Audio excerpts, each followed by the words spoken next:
What's good? What's good, my peopleizations? What's goody, my peopleizations, man? We're going to talk about it. So, Javante Tank Davis could possibly be going up to 140 catch weight in between 140, taking on Mario Barrios for the WBA Junior Welterweight World Championship. Is that a good move? There's a lot of fights in and around his division that are there better fights in and around his division, right? This is going to make him a 3-division world champion. But is this padding the stats, right? Devin the Dream Haney, Vasil Lomachenko, essentially agreeing to a fight on social media in April, late April, early May. Is that a great fight? Let's talk about it. But first, smash the like button. Let me greet my peopleizations as you come on in. Dwayne Freeman, Retros for Life, 79 Boxing, Ghetto Love, L Won't Fail, Kareem Ebanks, Will Smith, Machiavelli Mafia, Carl Lillavoice, Marcus Daly, Jose Diaz, Daniel Jones, Alice Carrillo, Bumpy Thompson, Young World, OG, Devin Blocker, Carl Lillavoice, Stephen Young, King Jr., Nuke Juice, Xavier Jones, Lions Boxing and Media, Scott Birmingham, Bo Coley, Brothers UK, Samira Jones, peace and blessings, Queen. Big Snack Pack, Clayton Smith, TZ Franks, Donald Favors, Elijah Martinez, June Bugger, Corey Yellowman Jackson, Rampage Jackson, Clemon Brown, Underground Asylum, Dwayne Moore, BK Don 718, King Swisher, Robert Guerrero, T Doe, Eric Olden, DP Rocker, Akina Williams, 817 Boxing B, Zach D, Jose Diaz, Carl Realist, Domingo 101, Tony Jones, Julius Young, Philly Mids 215, H-Town 713, Chris Garcia, Salute, Battle Ready Fitness and Defense, D. Hodges, Brian Powell, G. Brown, Big Zoe, Salute all my peopleizations in the building, man. Lincoln Hawley, Calvin Ringo, Quincy Carter, D. Will, Salute, True Culture, Salute, J. Rock the Champ, Coach Biddy, John Moore, Dwayne Moore, Salute, King Swisher, Robert Guerrero, Salute. Okay.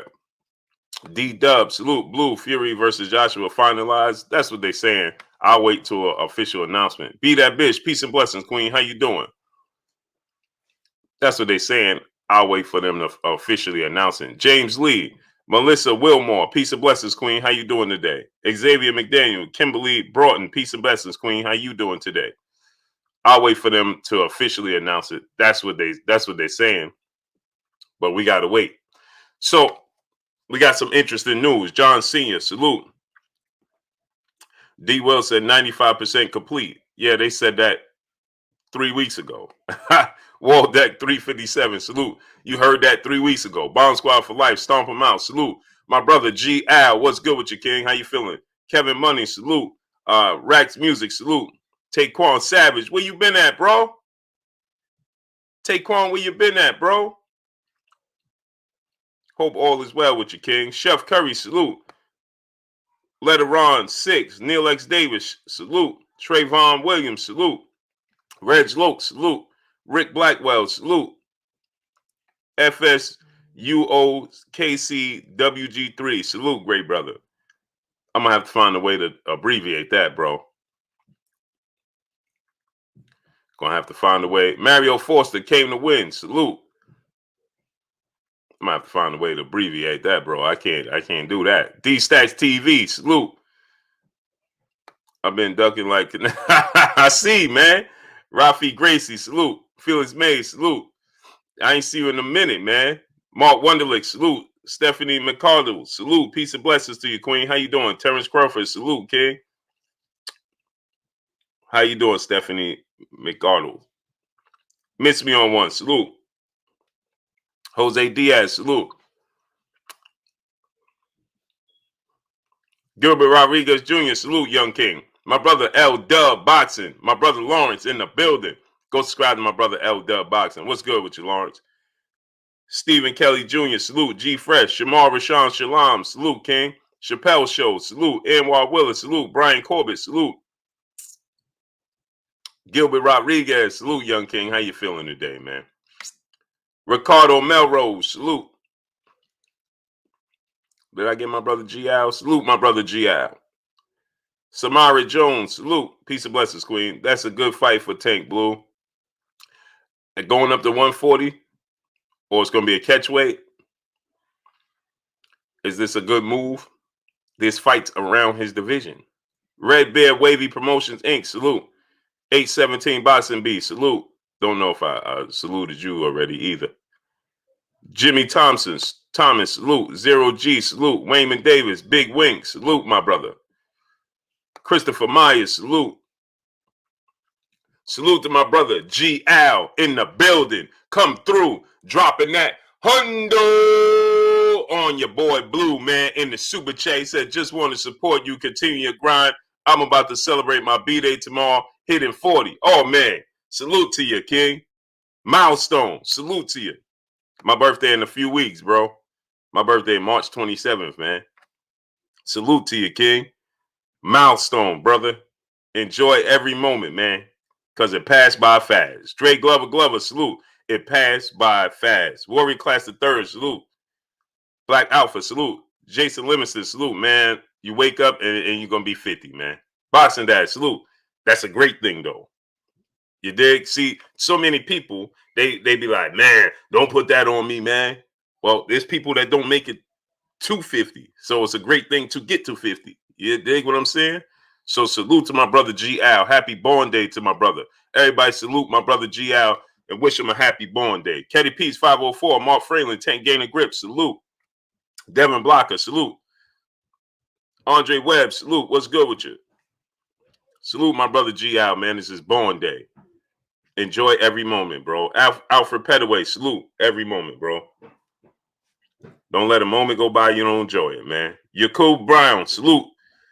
Yakub Brown, my brother. Salute. What's good? True Coronado. Salute.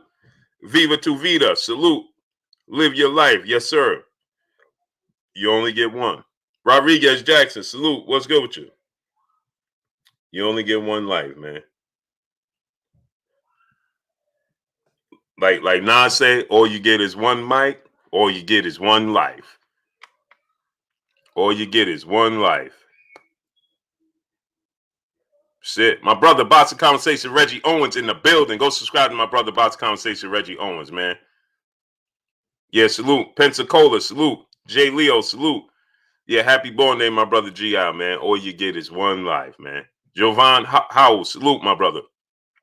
So is this a good move on the part of Gervonta Tank Davis to move up to 140? Is this a good move? Right? My brother Bitch, B Megastar in the building. Go subscribe to KK Penson TV if you have sons, daughters, nieces, nephews, little cousins, friends with kids. Have them subscribe to KK Penson TV. Bish, put that link in the chat, great brother. Reggie, put your link in the chat, bro. Cassio Cardosa, salute my great brother. My brother Raider Time, salute my brother Raider Time in the super chat. He says, salute Blue in chat. Smash that like button. My brother Raider Time coming through, showing love as he always do. Him and my brother G Al. Dwayne Bowen, salute. Come through, studding up, showing love. Much appreciated, man. For sure. It's much appreciated. Yeah, this is what I'm saying, Reggie. Jay Cooley, salute. He said they moving Tank like a franchise champ. This is what I'm saying. Is this good news for Tank, right? Because see, he's on record saying when asked about the other fights at 135, he's on record saying he's not comfortable at 135. Mamba mentality, salute. And he wanted to move up to, he wanted to stay at 130. So he had one fight at 130 against Leo Santa Cruz, and now he's going to 140, or it's going to be a catchweight. Even if it's a catchweight, it's going to be above 135. You understand what I'm trying to tell you? Salute my brother Fred Robinson in the super chat. He said there is way too much work for Floyd to be moving Tank this way. If he really about the money, Gary Russell Jr. should call Stevenson at 130 and run through 135. Eat. That's what I'm saying, right? Why is he going to 140? Right? Now we saw this coming, right? Mario Barrios, undercard for Tank fight with Leo Santa Cruz. Right? Leslie Easy Lewin Boxer TV, salute. We saw this coming. WBA regular champion, PGH Big Dog, salute. But I'm gonna tell you something. It's the sport of boxing that allows this. Bishop Joseph saying to us, salute. Appreciate you. Let me tell you something. Nate Woolbright, salute. It's the sport of boxing that does this to the sport of boxing. These sanction bodies. If Mario Barrios wasn't a champion at 140, this fight wouldn't be coming to a television near you. Carlos Gonzalez, salute. You're saying 007, salute. Dapper Douglas, my brother Bumpy Thompson, salute. This fight wouldn't. Joshua White, salute. We have an undisputed match at 140 coming between Josh Taylor, who is the WBA and IBF junior welterweight champion, and Jose Ramirez, who's the WBC and WBO junior welterweight world champion. That Raider, salute. But yet, we're going to have Tank versus Mario Barrios for the WBA champion. This is confusion.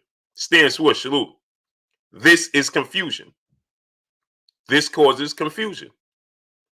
Why? So we're going to have undisputed, but then Tank going to fight for the belt. How?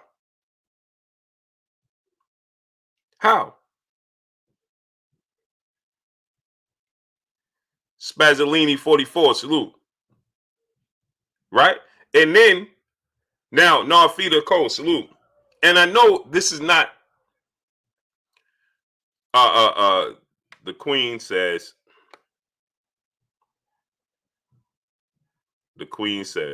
Stephanie McCardle, peace to the Queen. She says, why you don't like Crawford? I'm from Scotland. Peace and blessings to you in Scotland. Queen, tell me, what did I say that made you say I don't like Terrence Crawford? We got 426 people here. Smash the like button. We should have 426 likes. We got 426 people. Let's get 426 likes. But Stephanie McCardle, Queen, you said, why you don't like Terrence Crawford? I'm from Scotland. Peace and blessings to you in Scotland. But tell me and tell these people what I said that made you say I don't like Terrence Crawford. Tell me. DJ 235, salute. J Pistol 410, salute. What did I say that made you say, oh, this guy don't like Terrence Crawford? Christopher Myers, salute. I'm a man talking on my Mrs. Chat channel. Okay. Well, I see your name and I see the profile pic. So I assume that you're a female, with Stephanie McCardle and a profile pic of a female. Okay, but brother, great brother. Chris Perkins, my brother in the super chat. Salute to you, King. Appreciate you. My brother Bunny BA in the super chat. Tank the face of boxing. I said it ain't Canelo, Tank, Pack, or Spence. You ain't getting no money. Yeah, man. For sure. Tank is one of the faces of the sport of boxing. Goldie Borley, salute.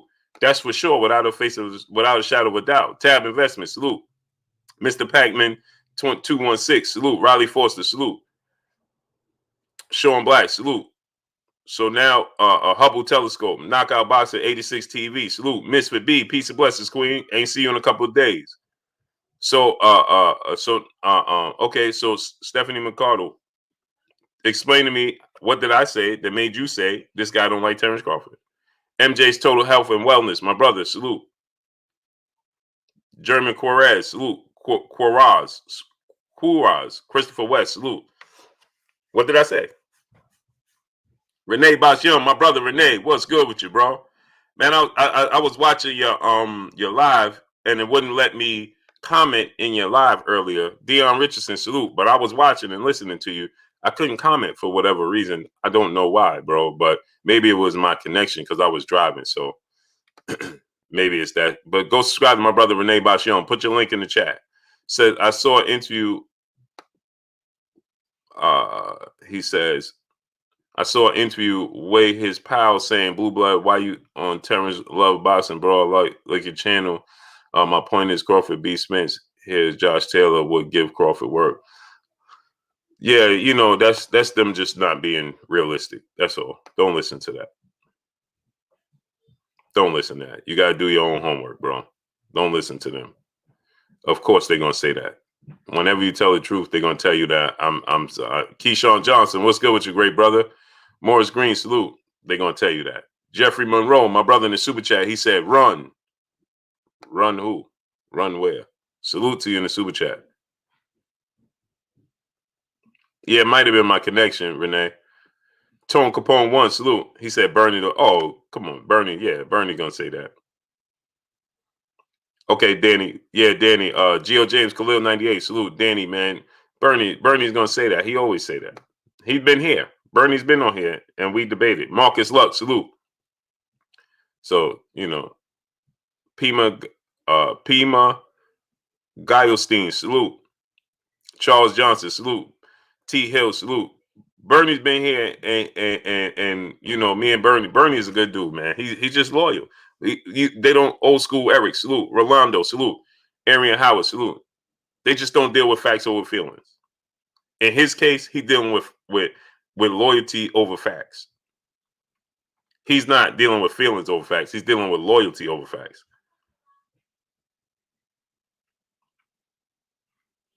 Yeah, Taquan, I can't give out wrenches on this setup, man. I keep meaning, hey Taquan, man, inbox, man, hit me up and remind me later, man. Sheena, peace of blessings, Queen. How you doing? Gary Williams, salute. Mark Ambrose, salute. To do the wrenches, man, because I can't give wrenches or take wrenches in this format. We got 525 people. How many likes we got? Smash the like button. He's dealing with a case of loyalty over facts. Only the phone, salute. He's not dealing with facts over feelings. He's dealing with loyalty over facts. Morris Green, salute. Matthew Walker, salute. Anthony Hernandez, salute. That's the case with Bernie. That's his brother. He gonna ride with him. It don't matter what facts you bring to the table. He's gonna ride with him. And I mean, that's just not reality. That's just the reality. Anthony Maynard, no doubt. Take on Anthony Maynard, salute. Charlie J, salute. Get the likes up. We got 530 people. We should have 530 likes. Smash the like button. So that's what that. No matter how much reality I tell you, I explain to somebody and facts you give them about the situation with Errol Spence and Terrence Crawford. If they're gonna side with Terrence Crawford blindly, then there's no point. TL, salute. Ace 1200 block. What's good? It's not gonna work. You know what I'm saying? You gotta be peace be free. Salute. If I tell you that Errol Spence is a bigger star outside of the ring, we know this. La Music Sound, California, salute. You understand what I'm saying? We know this. This is not even up for debate. And it's not. Here's the issue. Oh man, Blue Blood said no. Blue Blood's not saying anything. I'm giving you the numbers. Let's deal with facts. Let's deal with numbers. Tiana Scott, peace and blessings, Queen. Let's deal with facts. Let's deal with numbers. I'm dealing with facts and numbers. Deal with facts and numbers. They want to push that to the side and tell you, well, it should be 50-50 because of the talent. Yeah, you know what I mean? Fights should be 50-50 because of talent. Rudy DeVilla, salute. Cedric Battle, salute. Mark Kroon, salute. That's not realistic, is it? KP from KC5, my brother, salute. Right? Chevaristo, salute. Right? If I give you facts with numbers, right? Okay, give case study number 1. Robert Vick, salute. If I give you New Jersey, salute. If I give you Devin Haney said he wanted to fight Teofimo Lopez. Here's a perfect example. He says, I know I'm not going to be the A side. Why? Because Teofimo Lopez, Frank Hernandez, salute. Shaheed Williams, salute. Castro Billy, salute. Will Gonzalez, salute. Because he says Teofimo Lopez is right now, doing bigger numbers. He's not grossing more money, but he's the biggest star right now. Not even the biggest star. He's unified, right? So Devin Haney accepts, okay, I'll go in there, fight being the B side. Jaime Peralta, salute. Why? If Devin Haney, his skill set says it's a 50-50 fight. Cerebral Shadowboxer, salute. Trey BD, the real, salute. What's good with you, King? Devin Haney's like, I'll be the B side going into that fight because he just wants to fight. AMG 2, salute. Jordan Maverick, Los Angeles Lakers, salute. Kenneth Howard, salute. But if you look at the talent says it's a 50-50 fight. We're not talking about talent. We're talking about what you bring to the sport right now. Nutman, salute. Facts. And let's say Devin Haney say, well, he's Teofimo Lopez. I'm going to let him be the A side because he bringing more belts to the belt. Okay. Another example, case study. Errol Spence is bringing more to the table than Terrence Crawford. He's a 2-belt holder and is getting ready to is on the verge of being a 3-belt holder. He's bringing more to the table. Facts. He's doing bigger pay-per-views. He's the biggest star. It just is what it is. It's not me making it up. It just is what it is. Taylor Bell, my brother in the super chat, he said Carissa Shields needs to get in a Dave East video or something to get her name out there, out to the younger crowd. What she is doing is truly inspirational. Oh, for sure. Oh, for sure. She's man, Scott Cardona, salute. She's historic. She's a walking historic. If that's even a thing. Sylvester Solomon, 2011, salute. Akondo Sammy Hassan, salute. Where you been at, Akondo Sammy Hassan? I ain't see you in a minute. Misfit B coming through, dropping that dub on your boy Blue in the super chat. She said, Blue, why is King riding along with Teofimo, ducking Devin, the Nightmare, Haney, and what does this mean for Devin's career? Stylistically, style matchup. He's a bad style matchup for them. Marvin Rollins Jr., salute. He's mobile, he's slick, he's rangy, he could box, high ring IQ, and he's dedicated to the sport. You're never going to catch him out of shape. You're never going to catch him, where, he got to work to get in shape and all that. That's not going to happen, right? And he's hard to hit. He's mobile. Ryan Garcia, Teofimo Lopez. Ryan Garcia is flat-footed all the way around. Teofimo Lopez, at times, for the majority, 50% of his fights, he's flat-footed. That don't bode well when you're dealing with a slick boxer that's very fast, very athletic, has respectable power, very accurate, very technical, and very rangy. He's just as rangy as that. He actually has longer arms than both of them, which is an issue. So that's but they're gonna have to make the fight because he's gonna see Devin Haney is not a mute. Devin Haney is gonna put he's gonna put them in a position where they're gonna have to respond at some point in time. He's not a mute. So for his career, it's okay. It's okay. Like if he lands this Lomachenko fight and beats Lomachenko, see, it's just a matter of time. And see, Teofimo Lopez, he knows because Teofimo Lopez has a lot of pride. Teofimo Lopez right now is like, oh, this is what I don't understand. He's telling that he's going to tell the WBC to make Devin Haney his mandatory after he fights George Kambosos. Well, if you satisfy your mandatory in George Kambosos, why does Devin Haney, who's already a WBC champion, why would he have to be your mandatory? Randolph Weatherspoon, salute. KATN, Xavier Jones, salute. Alex Polina, salute. No Slack 504, salute. Pat's Nation, salute. Why would he have to be mandated? L. Harper Jr., salute. Daniel the Prophet, salute. Jafari Caesar, salute. For you to make the fight. Big Cuz, salute. Bradford Bassina, salute. True Blue 45, what's good? Why would he have to be mandated? You're mandatory for you to fight him. Just fight him.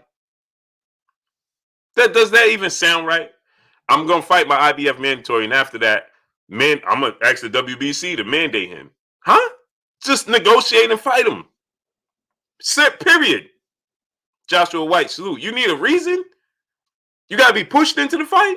Come on, man. Joshua White, my brother in Super Chat, he said Crawford is a boxing purist type of boxer because of his style, but Spence is more popular. He has marketed himself better. This is a fact. That's all I'm saying. That's why I make the case. Tunnel Vision, salute. Austin Barnett, salute. Tone 40, Ratchet since 91, salute. Big Daddy Madness, salute. Ern Jordan, salute. Jay Huff, salute. That's why I say Avis Manicia, salute. But if I say it, right, then they're going to say, oh, man, Blue, you don't like him. What? I'm just stating the obvious. DeAndre King, salute. Jelani Evans, salute. JM, salute. I'm just stating the obvious. He's the biggest star outside the ring. What does that have to, why does that make you not like him because I say Errol Spence is the biggest star in a fight that's 50-50? First of all, Errol Spence is a huge star, or the fight itself wouldn't be this big. El Padrino, the show, salute. And this is not saying Terrence Crawford is not a star in the sport of boxing. He's just not a bigger star than Errol Spence. Curtis Bridges, salute. That's all. Bunny BA, salute. My brother in Super Chat. You said respectable power. Come on now, Blue. That boy ain't never had no pretty boy phase. I never said he had pretty boy power, Bunny BA. But he has respectable power. Hey, let me give you another example. Nani Emiliano, salute. Adrian Vett, salute. Eric Lopez, salute. I'm going to give you another example. Dorian Avila, salute. Yeah, we got 700 people here. We should have 700 likes. Smash the like button. Alex York, salute. Let me give you an example. Everybody in the sport tell you Floyd Mayweather ain't got no power. But did you see them? Did you see Canelo Alvarez and Canelo Alvarez and all these guys, Manny Pacquiao just rushing in? Did you see that? No, you didn't see that, did you? Do you see people just rushing in on Devin Haney? Mr. Shelton, salute. Grow Music, salute. Didn't you see Moped Moses, salute? Didn't you see Yoriokas Gamboa surviving? Chris Rob Media TV, salute. King Zorro, salute. Myron Patterson, salute. Was Yoriokas Gamboa eager to just trade with him? Why? There's a reason why. Now, I'm not saying he's Deontay Wilder or Tank Davis, but he has respectable power.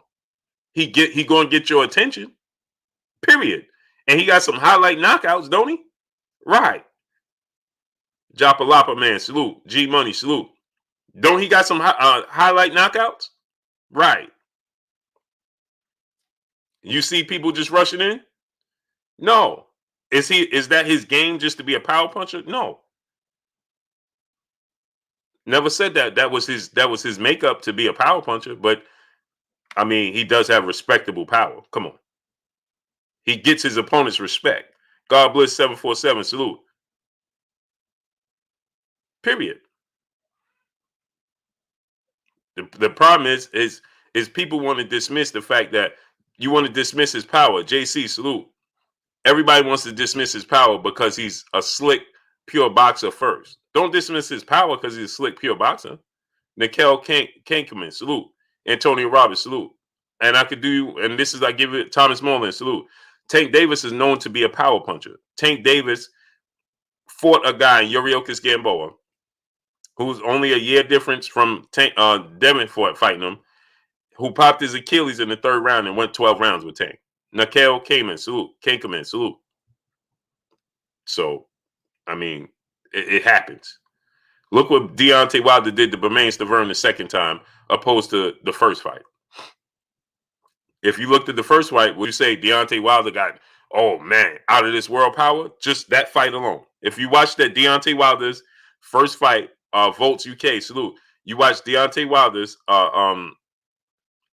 fight, Benjamin Harrington, salute. If you watch Deontay Wilder's first fight with Bermane Stiverne and no other fights, and I said, man, this is the hardest puncher in the history of sport of boxing. Would you agree? Robert Vick, salute.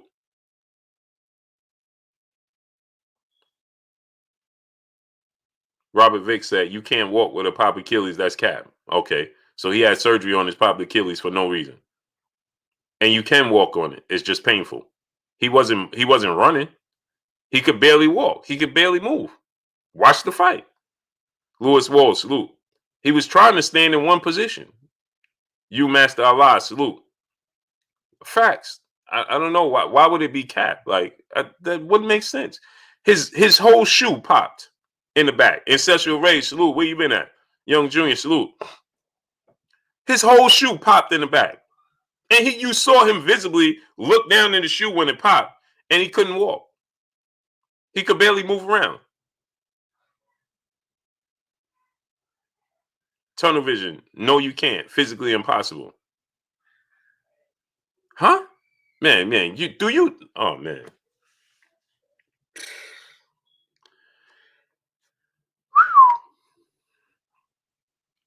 Ella Real World. Ward, salute.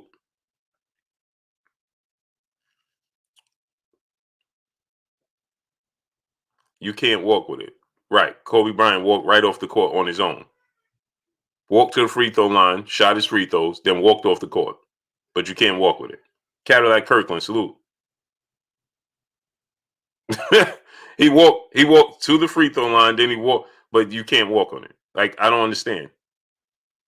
I don't get it. Akina Williams, salute. Abel Robello, salute. MX Gold, salute. Klay Thompson walked off the court as well. Like, I mean, BBG, salute. I don't understand. You can't make this stuff up. Young Trey, salute, because they can't accept that he went 12 rounds like that. So then we say, nah, that's not possible. What are we talking about here? I watched the guy that popped his Achilles in a football game. He wasn't putting pressure on the tunnel vision. Come on, man. What are you talking about? Oh, man. House guy, salute.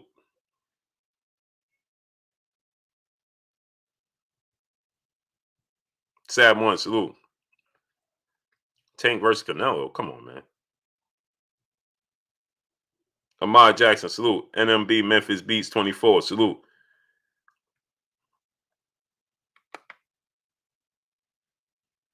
Baby J 337. They walked off, didn't finish the game. Okay. So listen, he popped his shoe. So then what do you have? Let me ask y'all a question then. What do you have surgery on then?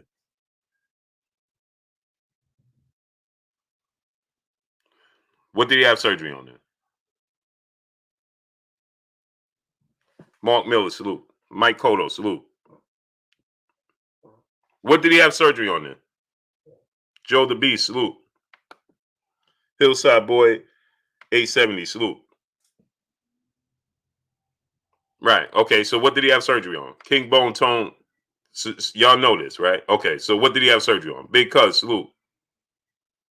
Hillside Boy 870, salute.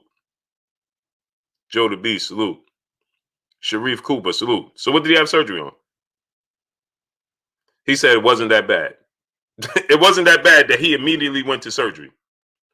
He couldn't walk out the arena. He had to be in a wheelchair, and he had surgery. But you saying it wasn't that bad. Juice 8100, salute. He said on his hand.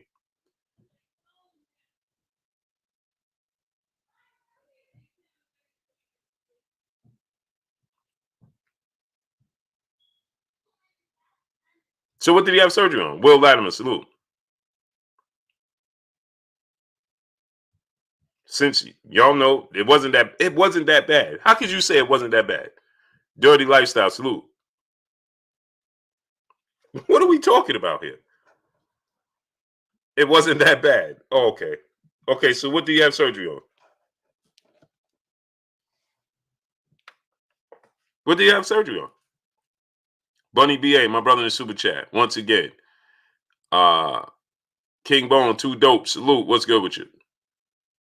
He said, hey, bro, if you look at the first knockdown, Tank did that. Gamboa looked straight down. It's not like he was injured before the fight. Haney won't stop Gamboa regardless. Not sold on Haney yet. Why would he stop Gamboa? That's not his style. MX Gold, salute. That's not his style.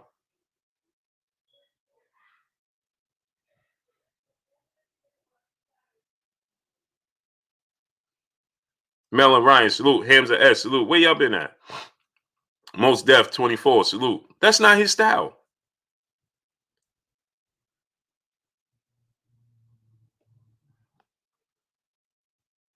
Okay, and if he didn't have surgery on that, then what do you have surgery on? I'm just curious to know, since you guys know that he didn't rupture his Achilles, right?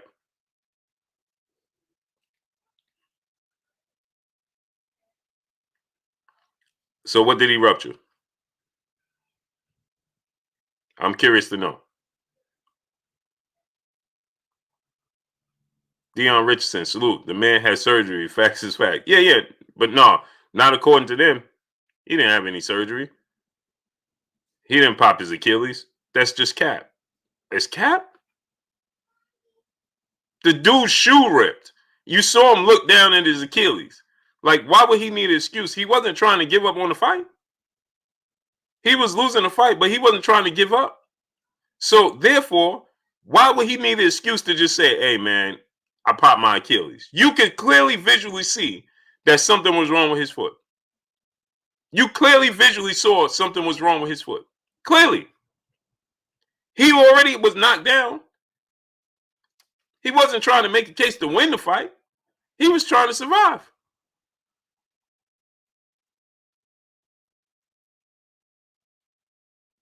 I just be confused, man. Y'all just be saying anything, bro.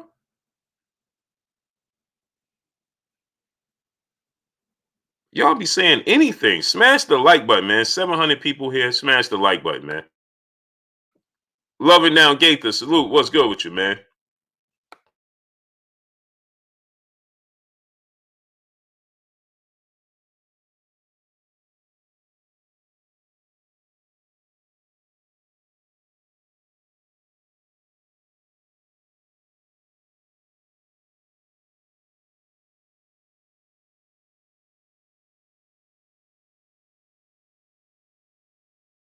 Oh, Ben Jeff 79, St. Louis Mix. Salute. Look at Gambo in surgery. KTR Life. Salute.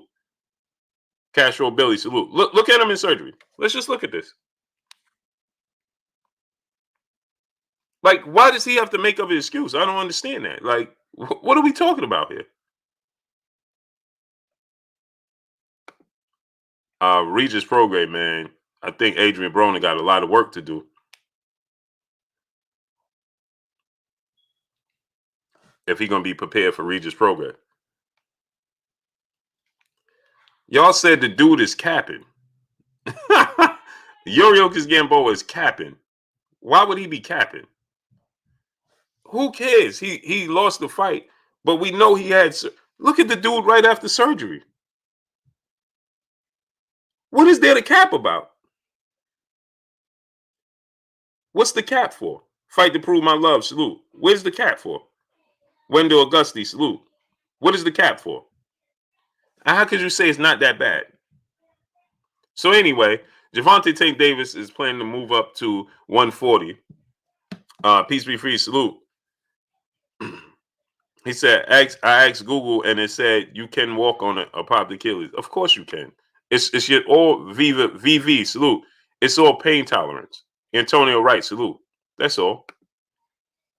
And if you're gonna do more, if you're gonna do more damage to it, that's what it is. Yova. Salute. That's all. It's pain tolerance. The dude clearly could not move. Clearly. BBG. Salute. Herbert Freeman. Salute. Dimitri Armstrong, my brother in the super chat. Salute. Appreciate you.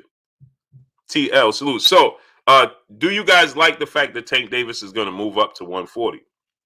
Slick T. Salute. Dirty Lifestyle. Salute. Elizabeth O'Connor Salute. Norma Talking Rubbish. Peace of blessings, Queen. Sloppy Copy. Salute. Copy. Salute. So, Tank Davis is going to move up to 140, right? You can walk with the patella torn, not a complete. What difference does it make? What difference does it make if it's partially torn or fully torn? Cameron Neal, salute. The point is, it's not working. Period. It's not 100%. If you partially tore, fully tore, what you call it, semi-tore, whatever.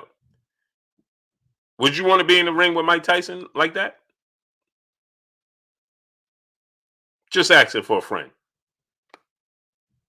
PLG ski salute. So anyway, Trey Rob Eastside salute. So anyway, man, smash the like button. Elijah Juan Lawson salute. Aristo Cats 12 salute. So anyway, Javante Tank Davis, Quato Williams salute. Achilles, yeah, it was partially torn Achilles. What difference does it make? Partially torn, fully torn, it don't matter. It was injured and he had surgery on it, and he fought 12 rounds after doing it. He fought 9 more rounds. Plain and simple. Cameron Neal, salute. It don't matter. Plain and simple. So anyway, smash the like button, man. We got 700 people. Let's get 700 likes. So,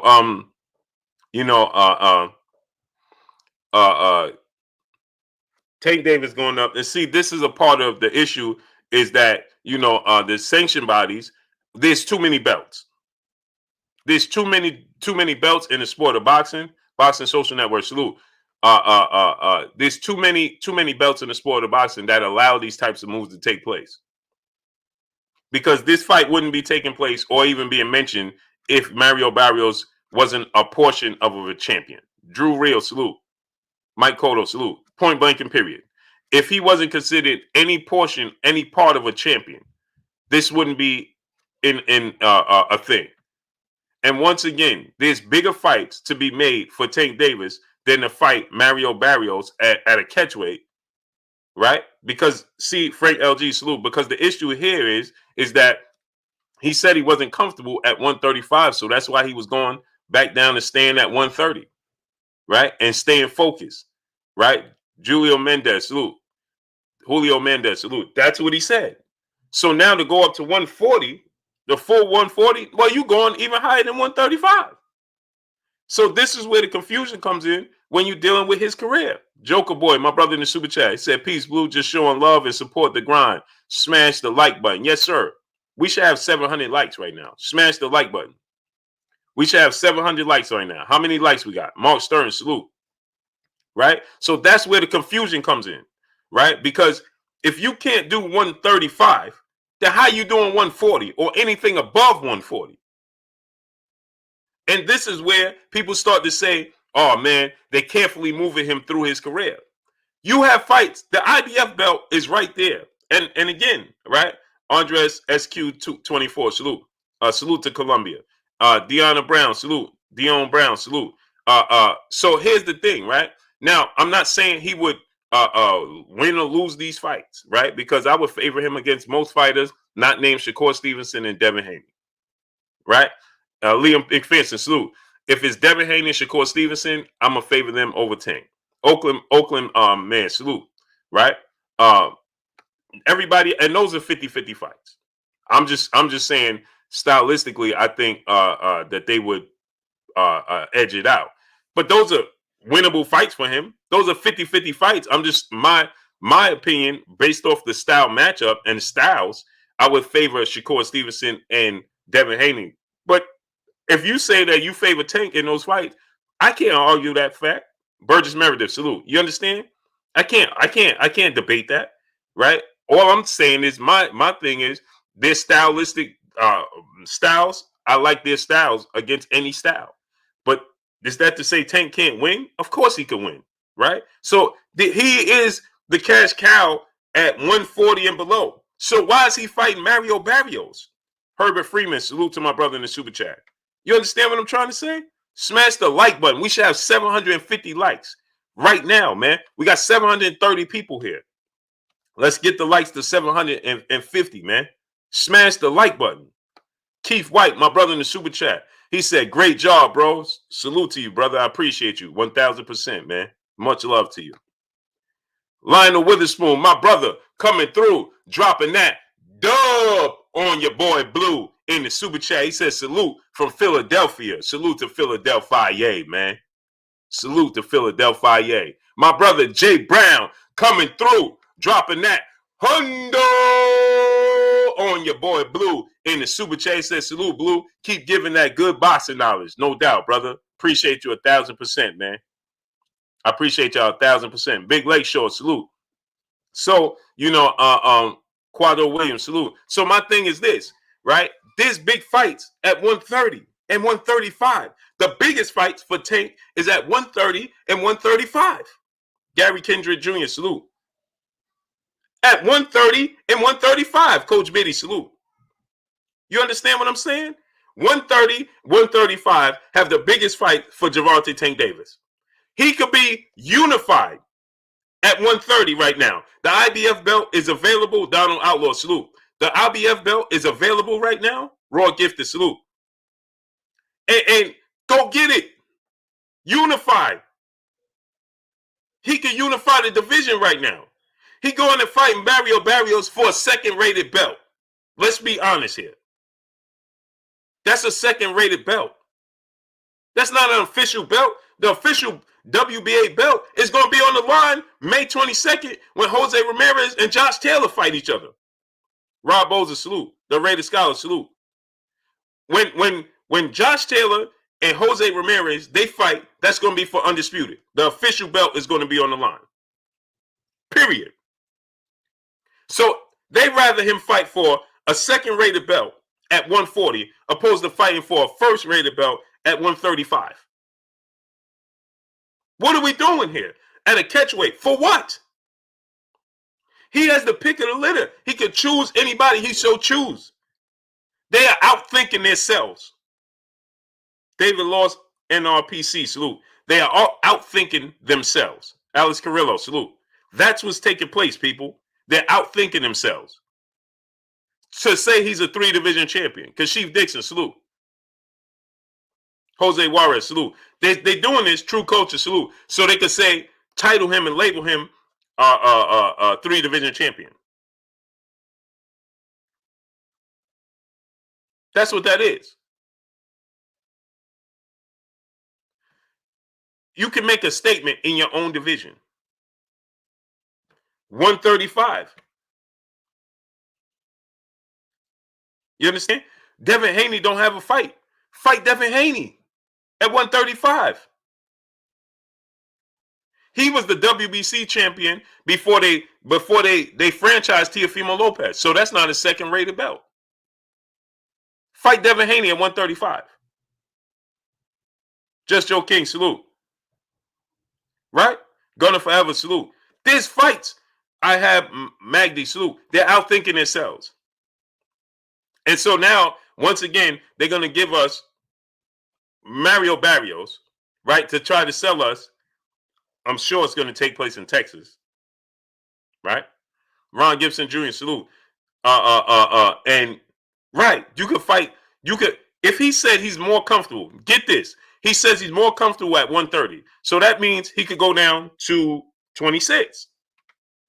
Fight a catchweight with Gary Russell Jr. for the official WBC belt. That's a real fight. Jordan Maverick, Los Angeles Lakers, Mr. Pazzo, salute. Eric Grimy 1, salute. You understand? Fight. He don't have to fight Devin Haney on DAZN. Devin Haney will come to Showtime. He don't have to fight Devin Haney on DAZN. He'll come to Showtime. Salute to Machiavelli Mafia, my brother in the super chat. He says, salute Blue, but Floyd looking ahead after they vacate that belt. Tank would be elevated to Super WBA. It is still a duck move around the other 135 pounders. This is what I'm trying to tell y'all, man.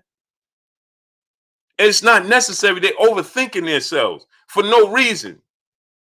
They're overthinking themselves for no reason. Salute to the General. 78 Sports TV. Go subscribe to the General. In the building, in the super chat. He said, Blue, what it do? Salute to the chat. Salute to your General. Salute to your General. Yeah, so Tito, salute. This is what I'm trying to say, man. It's not Shawn Michaels, salute. It's not necessary. On the mic, my brother Terrence Bailey C. And go subscribe to my brother On the Mic with Terrence Bailey C. Israel Vasquez, salute. Salute to San Antonio, Texas. Salute to you, brother. Yeah, exactly. It's not necessary for Ralphie Rachi, salute, for them to be maneuvering him in this manner. Why? TFS 24 SMS, salute. Appreciate you, man. He said replace Max Kellerman, salute, man. Anwar Willis, salute. So this is what I'm saying. Why is he going up there to fight for a second rated belt when he can fight Gary Russell Jr. at a catchweight? Tony TV, salute. For his official WBC belt. Go 2 pounds south. Go to 128. Gary come up 2 pounds. 120-28. Brown Squad Inc. salute. And fight for the real official WBC title. That's going to make you a 3-division champion. Frank Hernandez, salute. And guess what? Reina Neon Pedal, salute. That's a huge fight in the DMV. So they saying, well, Gary Russell, he don't bring anything to the table. Roy Perez, salute. Tyree Richards, salute. Well, what does Mario Barrios bring to the table? Is he a huge star? Myron Patterson, salute. Or are they going to try to sell us, well, he has a Mexican fan base? Well, does he have a bigger Mexican fan base than Ryan Garcia? No. And look at Ryan Garcia numbers. So why do we use that as a barometer to make fights. Well, he has Mario Barrios, man. He got a huge Mexican fan base. No, he don't. No, he don't. No, he don't. Is his fan base bigger than Ryan Garcia's? No, Ryan Garcia ain't doing big numbers. So what are we talking about here? He's not a huge star. So why are we going to act like Mario Barrios he's going to bring this? No, he's not. So let him fight for official belt. Yeah, JoJo lost the belt. Let him fight for the official belt. Fight Gary Russell. Because I'm sure to see that he's going to fight Mario Barrios at a catchweight. If he fight Mario Barrios at a catchweight, well, then you can fight Gary Russell at a catchweight.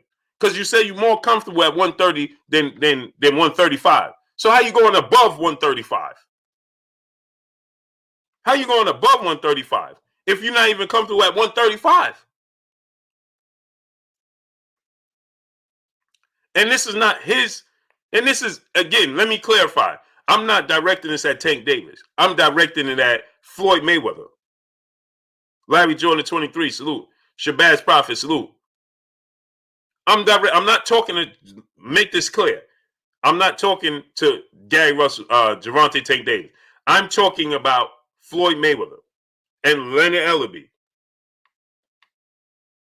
Chris Trucker, salute. That's who I'm referring to. Mark Cuban, salute. Not Gary Russell Jr. because not Gervonta Tank Davis. KMC, salute. That's Kev Mack in the building. Is that Kev Mack? Elizabeth, salute. Roy Perez, salute. Right? So I'm not talking to Tank Davis. So please, he has all the skills in the world. So people see this and hear this, they're gonna be like, "Oh, Blue don't like Tank." No, I'm not talking to Tank. I'm talking about the people, the handlers for him, because they're making mistakes with his career. They're overthinking it. They're overthinking his career. He fought Yuriorkis Gamboa for a vacant WBA title at 135, a regular title. Not the official super belt, a vacant regular title at 135. Not even an official belt there. So he's not even fighting for the official belt there. What are we doing here with this dude's career? Mario Barrios, for what? To try to tell us that you need the Mexican fan base? Not true. You saw that with Sean Porter and Errol Spence. How many times that got to be debunked? Rampage Jackson, my brother in the Super Chat, he said, "I don't like the way they're moving Tank. His best weight is 130. I hope Tank don't become Broner 2.0, fighting above his natural weight class." This is a fact. When the dude said on record, "I'm not comfortable. I wasn't comfortable at 135." So what are we doing? Why is he going to 140? Joshua White, my brother in the Super Chat, once again, he says social media makes these promoters scared to lose that, casual will label you a not good fighter, even if they never watch you fight, especially black fighters. This is a fact. But there's other ways to move them. Other ways. Basement Boxer Talk, salute. Chilla Chill, salute. Fried Putty Cat Gamer, salute. Sad One, salute. Robert Hicks, salute. Alex Pina, salute. You understand? Dave Jack, salute. Ant Lang, my brother in the Super Chat, dropping that dub on your boy Blue in the Super Chat. He said Floyd is probably trying to have Tank hold belts in 3 weight divisions the same time. Fight Gary Russell Jr. at a catchweight, which makes for has this been done? But the thing is, again, Cool Breeze 05, salute. Here's the thing, right? The issue about this is these are second-rated belts. Or AOP, salute. Main Event Mark, my brother, salute. Mr. Smith Job 278, salute. Here's the thing about it, Coach Rod, salute, is that these are second-rated belts. That's what this is. The undisputed match the undisputed match at 140 is going to take place May 22nd. Between Josh Taylor and Jose Ramirez that the boxing world is waiting for. The entire boxing world is waiting for that fight. Your Music Sound California, salute. The whole boxing world is waiting for Josh Taylor, Jose Ramirez because it's for undisputed. Anthony Sloan, salute. Because it's undisputed. Eric, my brother, salute. Reggie, make sure you drop the link to your channel, bro. It's undisputed. That's why the world is waiting for it. MP, WTF, salute. It's not just because it's Josh Taylor and Jose Ramirez. No, it's because their names they're not the biggest stars in the sport of boxing, but their names are big enough to where you bring them together for undisputed. It makes for a huge fight. Nigel Hester, salute. Guedardo Rodriguez, salute. Warzone, salute. You understand? Their name is not big enough to where you like, woo! Patricia Hines, peace of blessings, queen, where you just take it back. But their names are big enough. It's big enough to where, Dewan P, salute, to where you bring them together. And for undisputed, it's big. Rashard Hemingway, salute. He said, Blue Blood, your thinking is slow. Shaq Bellhort, salute. And your point being what? I'm sure it is. What's your point? Hey, Blue. He said, your thinking is slow.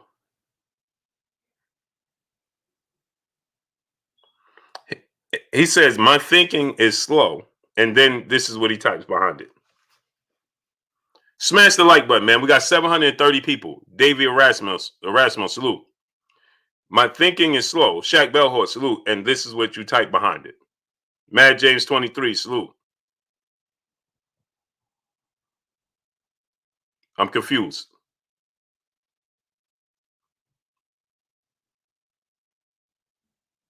King Ferg, salute. I'm confused there, great brother. My thinking is slow, and then this is what you type behind it.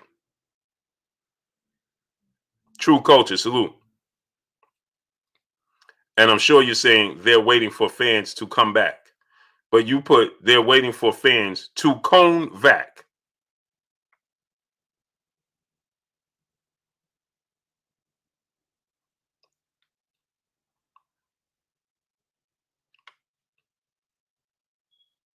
I'm just saying, man. I'm asking for a friend. In seats. Right, but you said my thinking is slow, though. Why'd you say my thinking? I'm confused. I know that they're waiting for fans to come back in attendance. I know that already. You got to catch up to me. I'm ahead of you, like Andre 3000. Right? I already know that they're looking for fans to come back, but that's not fully the case because fans have already come back in Texas. That's why they fought in Texas with fans in attendance. You're stuck on one subject. Bro, listen, man. What are you talking about? I'm stuck on one subject. Sagoo TV, salute. I mean, you can't make this stuff up, man. They'll make more money. How they going to make more money fight Mario Barrios at 140? Please explain that to me. How? How are they going to make So they're going to fight Mario Barrios for a third weight class to be a champion in third weight class, and they're going to make more money where? He said all fighters are doing it. Think about it. No, all fighters are not doing it. Errol Spence just fought Danny Garcia. Oscar Valdez just fought Miguel Berchelt. So you're wrong. Chris X, salute. All boxers are not doing it. So please explain what you're talking about. This is what I'm talking about, man. Stop putting the carriage before the horse and think you know something. I already know they're waiting for fans to come back. But in the meantime, you can make other fights that are just as big or bigger. Majority are doing it. No, majority are not doing it. Majority of the promoters are doing it to them. So I'm confused. I'm confused because according to reports, Tyson Fury and Anthony Joshua are going to fight in June. So what are we talking about? Josh Taylor and Jose Ramirez are going to fight May 22nd for undisputed. That's a huge fight. And then you have Canelo Alvarez and Billy Joe Saunders in a unification bout in May, and Manny Pacquiao and Mikey Garcia coming back to fight in May. So please explain to me what you're talking about. Please explain to me. Leon Sterling, salute. I'd be confused. I understand what's the better fight, but the timing isn't yet. No, the timing isn't right. Not what do you mean the timing isn't yet? You mean the timing isn't right. So you said my thinking is slow. Now Texas is open, like my brother Reggie said, 100%, and they already fought in Texas with fans in attendance, and you have big fights on the verge of happening. So I'm confused. Salute to my brother Gavatron. You're naming a few fights, but that's not majority. Okay, goodbye, great brother. Goodbye. As if all the fights in the sport of boxing are huge fights. Goodbye. I appreciate you. I appreciate you. Goodbye. Smash the like button, man. How many likes we got? Elijah Spears, salute. Goodbye. The biggest fighters in the sport of boxing are fighting, and you talking about, come on, man. Sending it right now, Kurt. You can't make this stuff up, man. You just can't.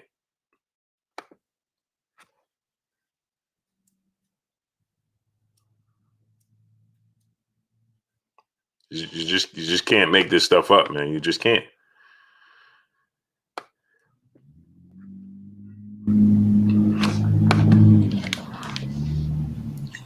Just can't make this stuff up. I get confused, man. Y'all be confusing me sometimes, bro. Some of the stuff y'all be coming up with.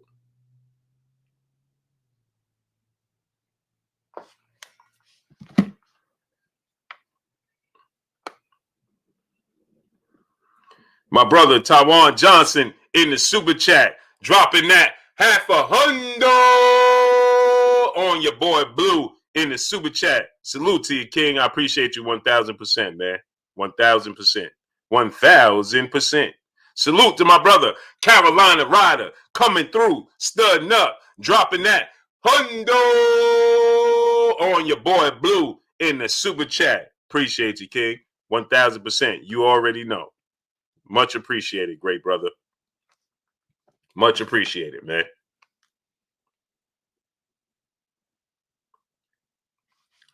It's much appreciated. Kurt, I sent you the link. I sent you the link, great brother. So, Quato Williams, salute to you, great brother. He said, deuces, peace to you, King. Look at Fred. He said Floyd and Lennon love tres leches. Yeah, this is a fact, man. They love tres leches. Yes, sir. Yep. This is what I'm saying, man. They're going to try to sell it to you as, well, Mario Barrios, he got a huge Mexican fan base. B Fitness, salute. Sherman Callahan, salute. No, he doesn't. No, he doesn't. Juan Jr. Boxer, salute. Where? Where's Mario Barrios' fan base? Is he an exciting fighter? Yeah. Is he a good fighter? Yeah. Like, where's his fan base? Galvatron, my brother, salute. Where's this fan base? M Dub, salute. Kai, salute. Smash the like button. So, and with that said, Shining Light, salute. What's good with you? Brandon Adam Perry, salute. How many likes we got, man? Smash the like button, man. Get the likes up. Get the likes all the way up. Sean Malone, salute. Smash that like button. There's bigger fights for him.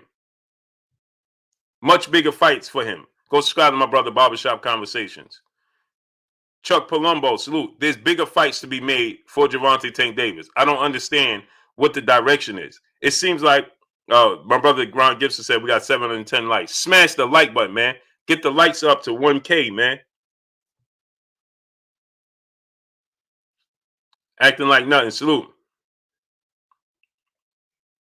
Daryl White, Frequent Fire RC, salute. Smash the like button, man. Get the likes to 1K, man. Smash that like button. Let's work. So with that said, right, there's much bigger fights for him. And I understand, like the brother was saying, that they waiting for fans to come in attendance. Joshua Cobbler, salute. Yeah, but there's already fans in attendance. You understand? And there's big fights happening already. Okay? There's no reasoning. There seems like there's no direction. A. Keith, salute for Gervonta Tank Davis's career. And this is why people say you're looking to try to cash out on his career. That's what they're doing. They're looking to cash out on his career instead of building his legacy. They're just looking to cash out. God had luck. Salute. I'm gonna say it again. Instead of building his legacy, they're just looking to cash out. Damu the monster. Salute. What's good with you, King? You understand what I'm saying? They're just looking to cash out on his career, not build his legacy. This is not a legacy fight. This is for them to say, hey, Tank Davis is a 3-division world champion. Uptown Philly, salute. Rick Dog, salute. That's what this is. Tank Davis is the 3-division champion. Marcos Cano, salute. Where you been at, bro? Well, these are not legacy. He has legacy fights around him. If that's the case, why didn't they push for Hova 856? Here we go again. Boy, oh boy, man. Look at this. Blue, here you go. You don't like Tank Davis. I don't know where they make these dudes at, man. I don't know where these people are. It's like a laboratory, man. Roy Boy Florida, salute. Victoria, what your name on? Victor Garcia, salute. It's like a lab, man. It's like you can't be. I don't know where you guys come from. How could I be hating on Tank Davis when I say that? What are you talking about? T-Dog, salute. Carlos Renza did, salute. Yeah, it's like I don't understand where y'all come from, man. It's this generation. Hey, man, this guy don't like. What are y'all talking about, man? Do you? I'm curious to know. Do you even know the definition of the word? I'm curious to know. Do they even know the definition of this word? They just throwing it around because they heard somebody else say it. I don't even think they know the definition of it.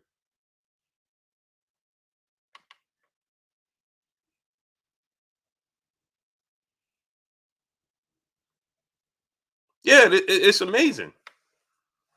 Brandon Adam Perry, my brother in Super Chat, he said Tank versus Barrios is mid, but since Taylor is mid, but since Taylor Ramirez gonna unify, then move up, I guess he gonna compete for those belts at 140 and mark it as weight champ.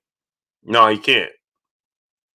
First off, if he fight and win at 140, Brandon Adam Perry, my great brother, salute to my brother Brandon Adam Perry in the super chat. But he can't because even if he wins belts at 140, it's still only 3 divisions, right? It's not four divisions, and he ain't gonna sit around and wait when they vacate those belts to start unifying those belts. That ain't gonna happen. That ain't gonna happen.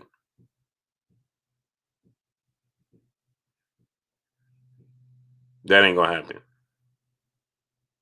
No. He can't. He's not gonna fight Josh Taylor or Jose Ramirez or those guys. Well, they gonna leave anyway. Franchise. Salute. Supreme Beast Boxing Talk. What's good with you, bro? Daniel Logan. Salute. They're gonna move up. Taylor Ramirez. I think they both gonna move up. Chris X. Quay Scott. Salute. So, who's he gonna fight at 140 for those belts? I mean, this seems like it's no direction. They just and Tory 215 salute. They can't tell me that this came out. This came about because Ryan Garcia, he pulled out the fight. No, this was being set up. Mario Barrios was on his undercard. It's not a coincidence, and it's not a coincidence. Mario Barrios has been in training camp. Why? Jessica Burden, peace of blessings, Queen. He's been in training camp. Why? Because he's going to try to make a catch weight.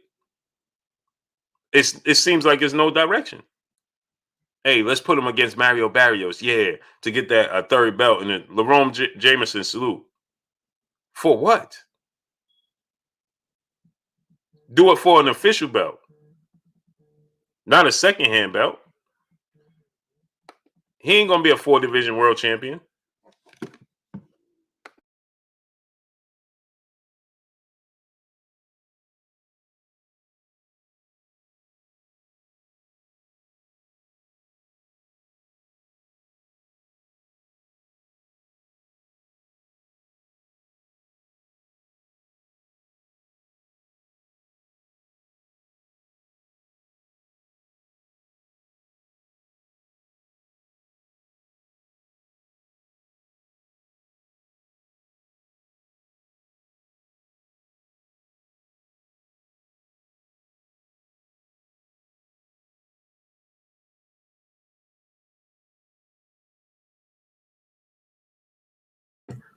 Pardon me, my peoples. That was my daughter. She was talking to me about her college. On Mike, salute. She's choosing a different college. Jumbox, salute. Chappelle Show 56. My brother in the Super Chat, he said, I remember Tank wanted Taylor back when he beat Regis. Do you think he's using Mario for prep? No. Josh Taylor is too big. Josh Taylor is too big for him, man. Too big. Yeah, Carolina Ryder, he said, this generation blue, if you disagree, then you hate. Yeah, that's what I'm saying. Like, where do they come up with this stuff, man? Like, it just is like amazing to me. Like, what are you talking about? Did you even, I don't understand. Do you even listen to the conversation that we're talking about? Do you even listen? As soon as you say, hey, man, they should, and I clearly said this, I'm not talking to Tank. So how am I, what are you talking about? Man, it's just amazing. Yeah, he did say he would beat Josh Taylor. I mean, yeah, after Josh Taylor beat Regis Prograde, Chappelle Show 56. But you see that and nothing came of it. Josh Taylor is very big and he's very skilled and he's very good. That ain't gonna happen. He ain't Mario Barrios. No slight to Mario Barrios, but he ain't Mario Barrios. You understand? No, that ain't the same outing. Not saying Tank can't win. That ain't the same outing, bro. He's a big dude, and he knows how to use his size and height and things of that nature. No, it just seems like it's no direction. Frequent Fire RC, my brother in Super Chat, he said Tank need to be fighting Teofimo or Devin Haney. He need to be fighting Devin Haney right now. And if he gonna move, then he should be fighting something Cleo. Salute. Why not Gary Russell Jr.? Because he said, not me, he said that he's not comfortable above 130. He just said that after the Gamboa fight. He only fought one time after the Gamboa fight, and that was Leo Santa Cruz at 130. So is it because he's struggling to make the weight and they just had enough of trying to get him to make 130? Right. Teofimo Lopez fight. Listen, if Floyd Mayweather and Leonard Ellaby would have contacted Bob Arum before Teofimo Lopez got this fight with George Kambosos, you best believe Teofimo Lopez and Bob Arum, they would have listened to that phone call. They would have looked to make that fight between them and Tank. Best believe that. Now I understand the times, Mad James 23, salute. I understand the times don't you may not want that fight of that magnitude without fans in attendance. You heard Leonard Ellaby, he stated Tank ain't fighting without fans in attendance no more. Well, how you know what the future holds? To say that, to say such a thing. We don't know what the future holds. Now we got Texas opening up 100%. But he said that before. That just was announced yesterday. He said that before yesterday. So what are you going to do with his career until then? Tank is a fighter that got to fight in front of 20,000 fans. What are we talking about here? I know what you're talking about. You're talking about cashing out on him. They're not looking to build his legacy. They're looking to cash out on him. Maharibin Salam, salute. Salute to my brother, Kurt Anderson, a.k.a. Kurt Sugar, a.k.a. my brother, my co-host. What's good with you, Kurt? Blue blood, man. What's good with you, man? Good brother, as you would say. What's up in the chat? What's going on with you guys? My family, I'll call you guys, and back at it again. Yes, sir, Kurt. So did you hear the news, Kurt? With Tank Davis and Mario Barris in serious negotiations. I've gotten 3 different reports. First report I got that he is going to be a catchweight of 136. Somebody else told me it could be my brother L Dub. He said it could be at 137. And now what's his name? Oh, I forgot his name, but he just reported that it's going to be at 140. 3 up, 3 down, 10 salute. It's going to be at 140 is what he said. Initially, when I heard about it, it was going to be 136 catchweight. Now somebody else told me it's going to be 137, and now you get what's this dude name? He's reporting it's going to be at 140. Hold on, let me tell you his name real quick, Kurt. I keep forgetting his name for whatever reason. Hold on.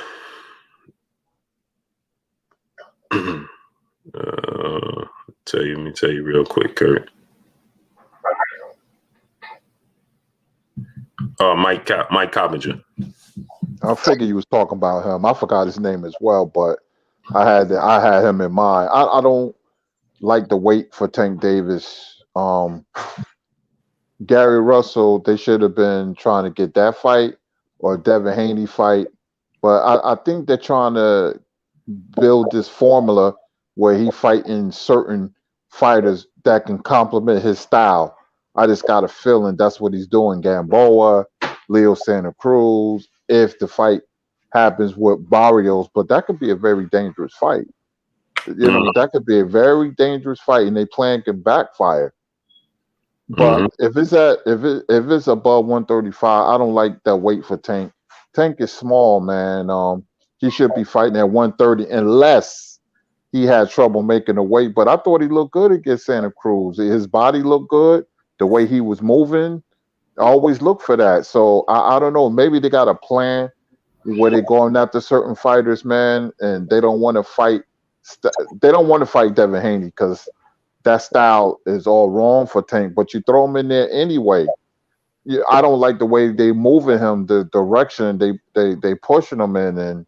But the Barrios fight, if he loses the Barrio, they're gonna rule the day they put him in the ring or had this makeshift plan for him because that's not a walk in the park. Now, if he go through Barrios, because Barrios does get hit and Tank hits like a tank, okay. But I see where they're going. My brother Marcos Cano in the super chat. He said, "Bro, you still working with the same Cash App? Need to bless you. It's been a minute, and I see the grind continues. Salute to you, King. Yeah, I was wondering where you been at, man. Yeah, my Cash App is everything is still the same, man. Still the same. Nothing changed but the day, man. Kenny Ray Powell, salute. Tory 215, Russ Petit, salute. Yeah, Kurt, man. I like you said, man. That's not a walk in the park, but it's just, in my opinion, Kurt, it's like unnecessary to me to say. Now, no, like I said, God Body Sports and News, salute. They're gonna sell it as a 3-division world champion, but these are 2nd-tier belts, Kurt. The big fight we all been waiting for is gonna take place May 22nd. You see what I'm saying, Kurt? Right. I don't. I just don't like it, man. They trying to keep him away from boxers. That's what they doing. They want him to fight They want him to fight a boxer that can stand in front of him. That's what Barrios do. Barrios, see, they know Barrios is going to exchange with him if the fight comes to fruition. But against like Haney or Russell, then that's different. See, they not really confident on Tank fighting those kind of fighters, those certain styles. So they need somebody to complement Tank. And what better fighter can do that? Barrios or Gamboa or somebody like that, or Leo Santa Cruz. They know what they're doing. His career is being manufactured, so to speak. Exactly, Kurt. That's my thing. Like, I look at it. Machiavelli Mafia, my brother in Super Chat, he says, salute, Blue and Kurt. Question, is it true a current champion can move up and become mandatory ASAP? If so, why doesn't Gary Russell move up and become the mandatory at 130? That's only with certain belts. It's only with the WBO. Yep. It's only with the WBO. The other belt to put you in position. For instance, Gary Russell was saying he wanted to move up and he wanted to fight Miguel Burchell. But they told him that he had to fight. Who was it, Kurt? He had to fight an interim first. With the WBC, if you move up, you have to fight a fight and then become the mandatory. The Oh, go ahead, Drew. No, but the WBO allow you to go directly in. Yeah, Crawford and Horn for a perfect example. The winner Taylor and Ramirez, they're not going to have to. When they move up, they're going to go right for Crawford. That's how the WBO operates. You'll be surprised the little nuances that those sanctioning bodies they differ from one another. They're completely different. And don't forget Shakur Stevenson too, Kurt. Mm-hmm. He's already the mandatory for Jamal Herring and Carl Frampton because of the WBO. Yeah, they trying to get, you know what the plan is if Frampton beats Herring, they want to stage Frampton and Shakur, I already heard it, and Northern Ireland. Mm-hmm. Yeah, and Shakur agreed to it. But you got to be very careful being a young fighter. Is a different atmosphere fighting over there and being a young fighter, especially if you get off to a rough start. I mean, I'm glad for the confidence, but a young fighter fighting in a foreign country, woof. He actually asked for it, not Carl Frampton. You know that, right, Kurt? He asked for it. Yeah, he to fight in Northern Ireland. Yeah, he said I would love if Frampton win. He said he picking Jamal Herring. He said, but if Frampton win, I would love to fight him in his hometown. I would like to go over there and fight him. And Frampton responded by saying, I heard Shakur say he wanted to come over here. That would be a great fight for me to have in my hometown. A retirement last fight or something. So Carl Frampton said. Why he set himself up like that? Listen, Josh Taylor and Ramirez is a 50-50 fight, but the fight is going to be in Las Vegas. If that fight was in England or UK in general, I will favor Josh Taylor 60-40. Fighting at home, you know, it could be a blessing and a curse, but you will look at it as a blessing because sometimes a crowd, or if there's no crowd, it don't have to be a crowd. It's just the emotions of the fight. You're home, you feel comfortable. Now it backfired for certain fighters, Jarrett Hurd, you know, but I would rather fight in my own country than, you know, abroad. That's me. Yeah. You know, but he called for it because he said he won a big fight. Salute to my brother Emmanuel H, aka Super Chat E in the building. What's good with you? Chappelle Show 56 back in the Super Chat said, did you two have Barrios winning on Spence Porter? Man, that was a close fight, man. I don't remember if I think I had him losing the fight. I think I had him losing that fight. You remember that fight, Kurt? Vaguely. Yeah, that's when. Yeah, vaguely. I remember that fight. Vaguely. Yeah, wasn't it? What's his name? Oh man. Oh man, what was his name, man? It was a close fight, man. What was his name, Kurt? I'm trying to think. I don't really remember that fight too well, but he didn't look good. He get hit a lot, huh? Yeah, it was action packed. They both was bleeding bad, man. Oh man, because I watched. I was there, so man, who was that?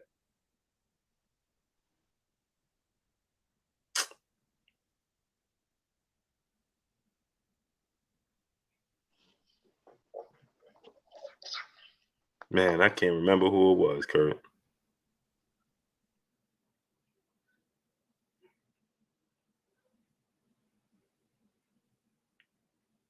Man, I can't remember who it was.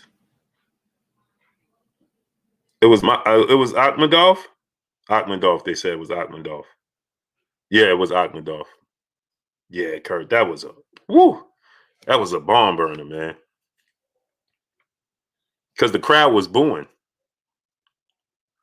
Khalid Muhammad, salute. Christian Sanchez, salute. The crowd was booing, Kurt, when the announcement came through. Marcos Cano, my brother in that super chat. Once again, salute to you, King. Appreciate you. Yeah, Kurt, the crowd was booing when they announced the winner. I'm gonna go back and look at that fight because I don't really remember too well, and I know I saw the whole card, so I got to go back and look. I know Barrios gets hit real easy, man. So I think that's what Mayweather and them looking at. That's what they looking at. Albert Harper, salute. Tex Rock, salute. Yeah, man. Was Akhmadov. Yeah, I know the crowd was booing after that. I remember that, and they both was woo. They let it all hang out that day, for sure. But yeah, Kurt. So and then so we're gonna revisit this in a second. But Kurt, yeah. So Devin Haney, Vasil Lomachenko. Devin Haney said, "I'm available the end of April, early May," and Lomachenko said, "That gives me enough time. Let me know. Send it over." Deontay Mosley, salute. He essentially like he wanted to cut out Bob. He's like, "Who we gonna work? Who gonna work on this?" Did you see that, Kurt? Yeah, I saw it. Bob taking his lumps these days, man. Almost like karma, almost. Yeah. So he said end of May. I mean end of April, early May. What you think about that, Kurt? That's a like a really good fight. I would never sell Lomachenko short because even though he lost, he can fight and on a good night he could be any lightweight. This will say a lot about Devin Haney if he beats him and wins impressively. That will say a lot about the young fighter growing up before your eyes, man. Devin Haney's athleticism is going to be the key factor because Lomachenko, to my surprise, has a lot of trouble with athletic fighters. You saw it in the Teal fight, but Lomachenko is still dangerous. I would love to see the fight. I favor Haney, even though he's young, but this would be a step up fight, fighting somebody like Lomachenko. But it's a dangerous fight for Haney. I would never sell Lomachenko for short. He's a really good fighter, Lomachenko. It's a statement fight for both of them. Yeah, because if he wins, if he beat Haney, he knocked off the young lion that nobody seems to want to fight, and he's back in the mix. He can demand anything. Then he's hot again, Lomachenko. It's a tough fight for Haney. There's no walking apart.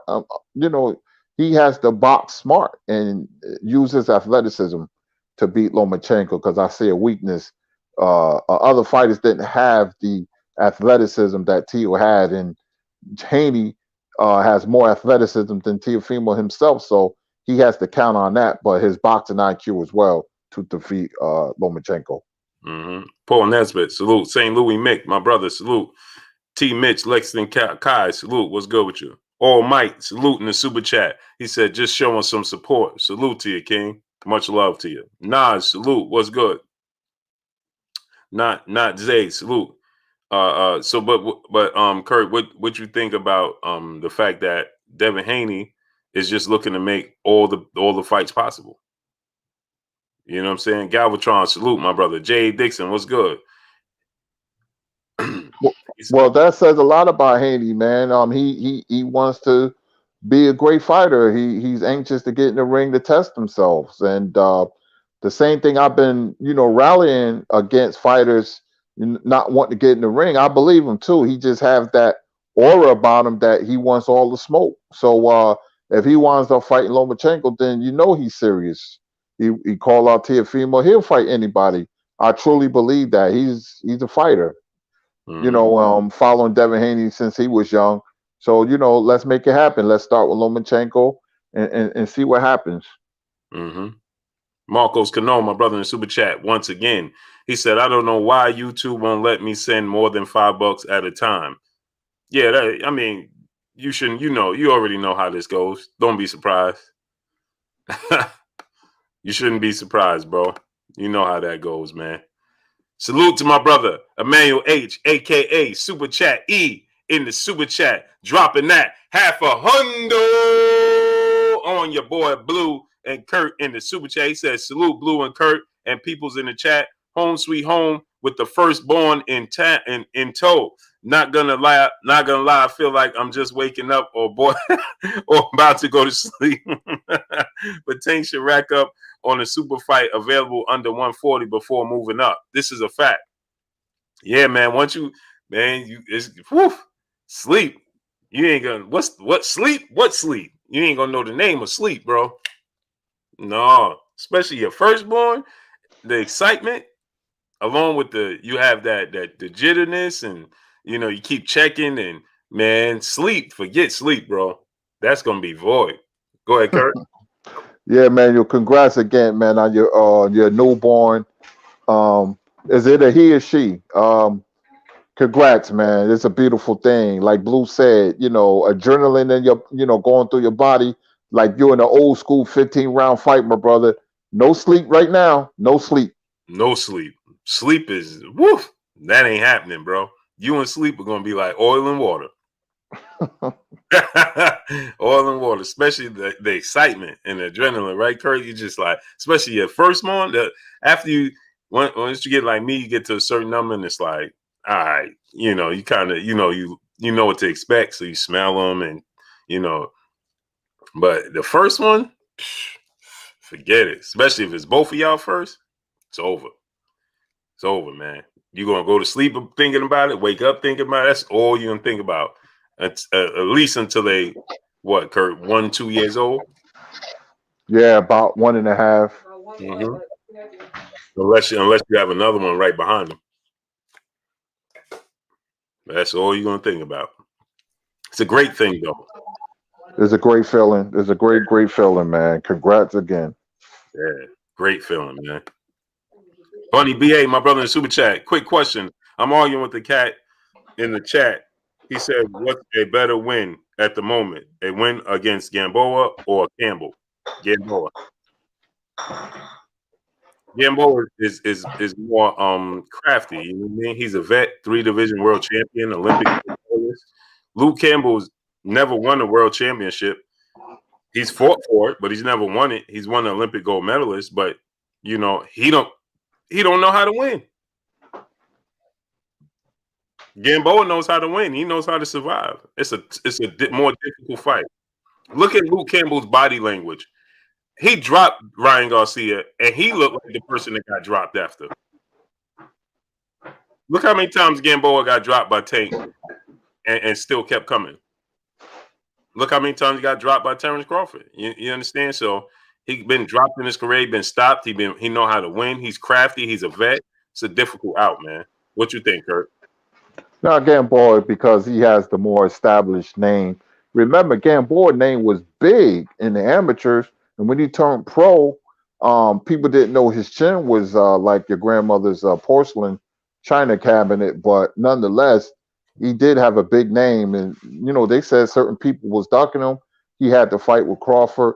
So I would say Gamboa. I was never crazy about Luke Campbell. You know my name for Luke Campbell. I used to call him lukewarm Campbell soup. I call him that for a reason, because I know he could win the big fight. He was stiff, and Gamboa was the better fighter at one time. Mm-hmm. Yeah, that's what I'm saying. So, and even now, he's still a tough out, Kurt. Yeah, he's past it, gets knocked down a lot. I thought he was going to have a better pro career, and no knock on the Cuban fighters, which I like, but a lot of Cuban fighters can't make that transition to the pro game from the amateurs for some reason. Yeah, it's like, and those big fights eluded him early in his career, and the Mikey Garcia fight, the Juanma Lopez fight, those fights eluded him, and it's just like, and he got the greatest poker face I ever seen. You never know if he hurt, excited, nothing. His facial expression is the same when he getting knocked down as when he on the scale weighing in and a press conference. He got the same face, never excited, never down. Dash Oliver saluting the super chat. He said, "I respect you guys' opinion 100%, but I just really think Loma is the most overrated boxer in the sport. He's good, but he is just not pound for pound in my eyes." He's a pound for pound. He's a very yes. Mainstream media did very, very overhype Vasyl Lomachenko. They told you never saw nothing like him before. They told you, he's better than Floyd Mayweather and Muhammad Ali, but you got to understand the objective there, right? Once you understand the objective there, then you understand what they're getting at. And it really don't matter. But yeah, he definitely was overhyped, in their eyes. He was better than Terrence Crawford, pound for pound fighter, fought with 13 wins and a loss. It's just come on, bro. Total of 14 fights, and they sell him as then they tried to erase the loss on his record. He lost to Orlando. Like, it's just so much to go along with that. But you can't take away, that's not his fault.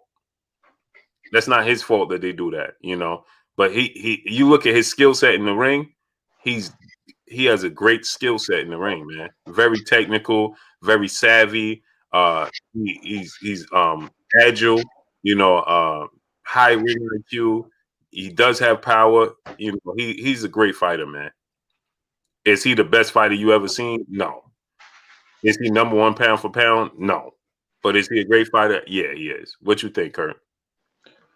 Yeah, remember the movie, and I'm making an analogy when Robert Townsend, I believe it was the Five Heartbeats, when they said this next group that's performing, and they was at the talent show, said they was better than the Temptations, and everybody start booing, boo. Well, it's just like Lomachenko. As soon as they say he's better than Sugar Ray Leonard and Muhammad Ali, people like really turned against Lomachenko, and it wasn't his fault. But when the media put so much on a fighter, it's a backlash.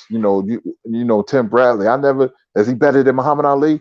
And he didn't want to say that because he would have been roasted. But Tim Bradley said, I never seen skills like this. I couldn't believe it. I was home laughing. Lomachenko is a very, very good fighter, man. At one time I had him number 2 behind Terrence Crawford. Being number 2, that's way up there. And he outboxed Gary Russell. He made people quit, and you had to get him kudos for that. Nicholas Walters, when he was knocking out everybody, Guillermo Rigondeaux, even though he was a smaller man, he did outbox and he schooled them. So you have to give him some sort of credit. You just can't say, no, he's overrated. Is he the best, nearly the best ever? No, not even close. Not even in discussion. Is he a top fighter? Absolutely. Mm-hmm.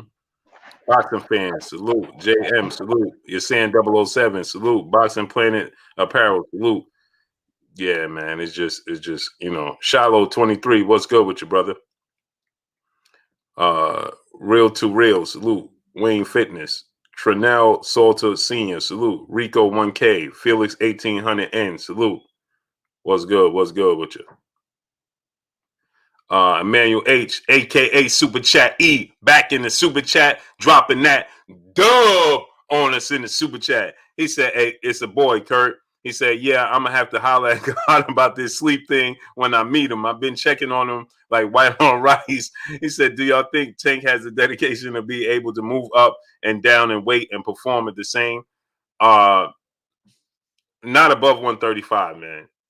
Like I said, people get up, they get in the hissy when I say, Sally salute. When I say, look at the Gamboa fight, Gamboa fight, surreal salute.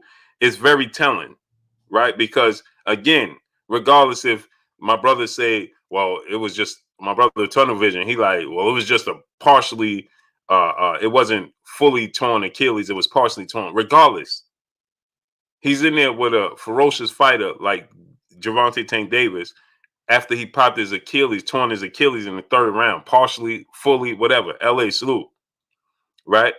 And he goes to 12 round, 9 more rounds. Money in the Ghetto salute. Marcus Richardson salute. Even if let's say he severely sprained his ankle, Johnny Oatmeal salute. Whatever. The point being here is he had an injured lower he had a lower leg extremity issue, and he was able to go 9 rounds with Tank Davis, right?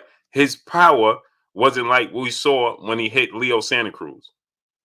It wasn't there. You understand? It wasn't the same. Jay boxing fan, salute. Jay Dixon, salute. It didn't. Dre Fonda, salute. It didn't. It didn't.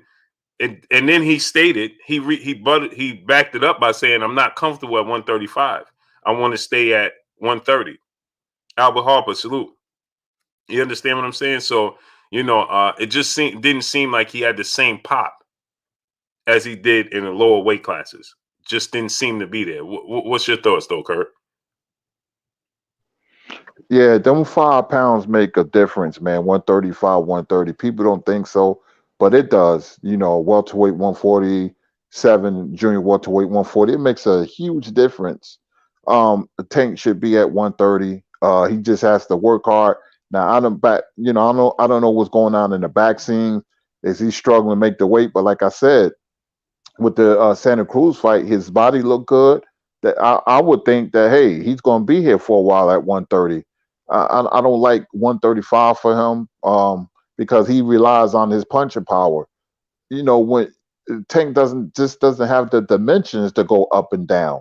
You have to have a long, wiry frame like a Tommy Hearns. He did it better than anybody. You see what happened to Roy Jones when he tried to do it, and that was a 25-pound difference, light heavyweight to heavyweight, 26 pounds to be exact. But you can't mess with weight like that. If you could make a certain weight stay there. Bernard did it for a long time being a middleweight. Marvin Hagler used to come in at 157. That's why he performed like he did. Stabilizing your weight makes a huge difference. Floyd Mayweather was always in shape, and you see how he performed. But if they don't get this kid straightened out, Tank Davis, man, they're gonna run him right into a loss, man, because they got plans for him. Just put him out there and see what he does against top level competition. I would love to see the Gary Russell fight and Tank Davis, man. I would. That's a huge fight in the DMV area. Make that fight, but they're not gonna make it. They want somebody who's gonna stand there and exchange with Tank. So Mario Barrios is the perfect opponent. Mm-hmm.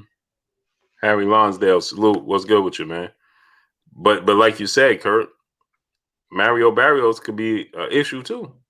If they ain't careful, Macadosis Mac of the South, salute. Mr. Wilkins, salute. If they ain't careful, Mario Barrios is big. 5'10" with a 71-inch arm reach. And he has power. The With Tank, problem, they relying on him not having no defense. Go ahead, Kurt. exactly. That's it. That's it right there. You know what they do? They look at all fighters like a draft, and they look at them. They look at their strengths and weaknesses and say, we can match Tank up with Barrios. Look how easy it is to hit him. Look at that. That's what they did to Leo Santa Cruz. Leo Santa Cruz was the perfect guy. That's why when Tank came out there throwing uppercuts, I said, yeah, I said eighth round knockout for Tank. I mean, it ended in six. But they understood that because Leo Santa Cruz was a guy that have his face over his lead knee. That's uppercut city right there. You never do that as a fighter, but that's what they looking at. They targeting certain fighters. And Tank is not just a Ernie Shavers knockout artist. I give him that. Tank can box. Tank, he just don't have the dimensions, to match up well against other fighters. He doesn't fight like Joe Frazier, where he gonna be in your chest, or Rocky Marciano, he gonna be in your chest. See, when you fight like that, you take away the reach of the taller fighter. Tank fights from mid range, and Tank gets hit. I think he has a good chin, because of the frame of his body. He's got like a wrestler physique, so he can absorb the punishment. But you don't want to get hit. Nobody wants to get hit. The Tank sets up his knockouts very well. He's heavy-handed, but he could box though. But Mario Barrios can be tricky. Mm-hmm. Yeah, I mean, I believe he'll knock out Mario Barrios, but it's going to be a tougher fight than they anticipate because styles make fights. He's going to have to work to get to that opening. And what weight class are we going to be at? You know what I mean? So it's not going to be easy, man. I just wish that Clovis Watson, salute. G-Ball, salute. I wish that they moved them different, though. I truly do.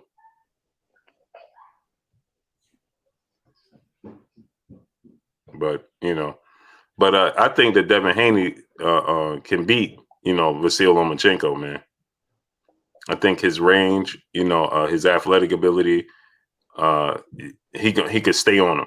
He could stay on Lomachenko. All his angles and all of that, I think that's, Devin has the athletic ability, the range, and the power and the accuracy to offset that. Yeah, Haney is a headache. His style, man, the athleticism and the length, all that. Because see, Haney is the type of fighter you got to think and fight at the same time. See, a puncher or a guy that doesn't have his style, you can fight, but against Haney, you got to think. You got to try to set him up because his feet is quick, and he's going to be out of range. Mm-hmm. But if you plan on fighting him, you better fight him now because once that kid gets experience and become polished, it's going to be really hard to beat him. Mm-hmm. And he's yet to grow into his man strength yet. People laugh at it, but it's the truth. It's frustrating. I mean, he began ball from round 1 to 12, and people criticize him. People get enamored with the knockout, man. But if fighting a guy like that, it's a headache, man. It really is. It drives you crazy. If you're not patient and if you're not smart, you're never going to beat him. That's the sweet science of pugilism. That's boxing. That's the science of boxing. A slugger that's there to be hit and right in front of your face. That's what you want. But a guy that's going to be all around the ring and jabbing and everywhere, it becomes very difficult. That's why Roger Mayweather said boxing is a thinking man's game, and a lot of fighters can't beat thinking type of fighters, scientific fighters. Mm-hmm. Jab Jamboree, my brother Act Reacher. Go subscribe to my brother Act Reacher, man. Put your link in the chat so people can subscribe to your channel, man. He said the speed, angles, combination, punching. Yep, it's a lot, man. It's a lot to deal with. Smash that like button, man. How many likes we got? We should be at a K likes. How many likes we got? I know we ain't at a K. We ain't even at 900. How many likes we got? I already know. Smash the like button. Get the likes to 1K. If you haven't smashed it, smash it. Yeah, Curry. So, what you think about? I asked you this yesterday. Naughty Crash, salute. But Teofimo Lopez saying that they got to be mandated. Bank to the table, salute. That he wants them to be mandated. For him to fight them, right? And Ryan Garcia saying, hey, I don't like his style. He's so boring. Again, we know that's code word for he's so boring. He should be getting knockouts, but in the same token, Kurt, he's saying the only person could beat Devin Haney is me. What you think about that, Kurt? Yeah, well, when they say that, like you're right, this cold word, that's just like you in a shootout. Somebody say he won't stand still. He don't supposed to. He's supposed to make it hard for you to beat him. You supposed to counter anything he brings into the ring. That's what any fighter. If you can't deal with a certain style, oh well. People used to talk about Floyd Mayweather. Oh well, you had 8 to 10 weeks to prepare. You know how a certain fighter is going to fight. That's his style, and you just don't have the physical attributes to deal with that type of style. You don't have the rhythmic and perpetual motion to deal. You don't have the foot speed. A lot of fighters don't have the foot speed. Haney, that's something you got to be born with. Educated, fast feet. That helps out tremendously. And like I said, a fighter without footwork is like a blind man without a cane. You ever see a blind man without a cane? How he be stumbling around? Well, Haney is polar opposite. He has fast feet. You have to come up with a game plan to beat him. Your style just won't resonate, against Haney. That doesn't say you're going to lose the fight, but knowing boxing, Haney has a very difficult style, man. Even Willie Pep went around without throwing a punch. That's a true story. He utilized the ring. He feinted. The guy was missing. It looked so pretty. The judges gave him the round. So, it's crazy, but it's true. Yeah. This happened. But that's boxing, man. And we all like knockouts. I love knockouts. You like knockouts. The whole chat like knockouts. But there is other styles in boxing. There's counter punching. There's pure boxers, and they better hope Haney doesn't get more strength. Then he's really going to be dangerous. But Haney's identity is that of a pure boxer, man. So I say Haney, out of all of them, Haney has the highest ceiling. Mm-hmm. WB Sports TV, salute. Yeah, man. Smash the like button, man. Get the likes to 1K. We should be above 1K right now. We should be above 1K right now. Smash the like button. Get the likes all the way up, man. All the way up. Twin D, my brother in the super chat, dropping that dub on us in the super chat. He said, "What's up, Blue Kurt? I have a question for you both. From 130 to 168, which promotional company, PBC, Top Rank, and DAZN has the best stable of fighters?" Oh man, that's a good question, man. Every weight class is different. DAZN, they control the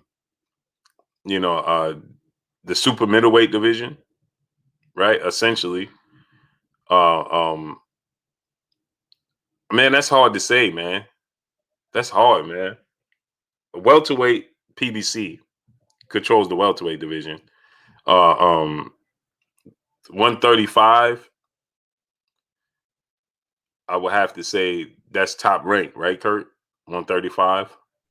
Yeah, that's Top Rank. Like you said, different promotional companies, different divisions. They have control. Like I don't know. That's a good question. Maybe PBC by a hair, but I wouldn't. I have to sit and think about all the fighters from each promotional company. I'm gonna do that, and I'm gonna come back and give you the answer. Yeah, it is. One time the DAZN controlled the middleweight division.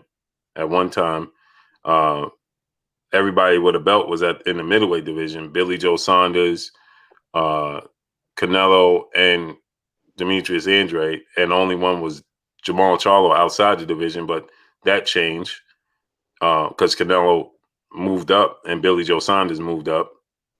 Yeah, that's a great question, man. But the welterweight for sure, PBC controls the welterweight division. That's not even an argument. It's not even a debate. And the other divisions, man, it's just scattered. I would say Top Rank controls 135 because they got Teofimo Lomachenko, Richard Comey, so they control 135. 130, man, they control 132, right, Kurt? Sure do. Yeah, they control 132. Hey, they control 126 too, right? 126. Yeah. So let me see. I don't know. I might have to. I'm gonna have to look at all the divisions. Because the only PBC fighter with a belt at 126 is Gary Russell, right? Yep. As far. Let me see. Yeah. Yeah. So Top Rank controls 126, 130, and 135. 140. It might be Top Rank when I think about it. Yeah, 142. They control one. They're dominating right now. The Glamour division is the welterweight division, and PBC controls the Glamour division. That's a good point. Welterweight always been my favorite division. Yeah. Always. So, when you look at it from that standpoint, but DAZN controlled the middleweight at one point. They don't anymore. 175. Well, you have to say DAZN controls 168 too, right? They got Canelo, Billy Joe Saunders, Yep. Kalen Smith. So DAZN controls super middleweight. Only one out on the outside. Well, no, you can't even say that, Kurt, because David Benavidez and Caleb Plant are with PBC.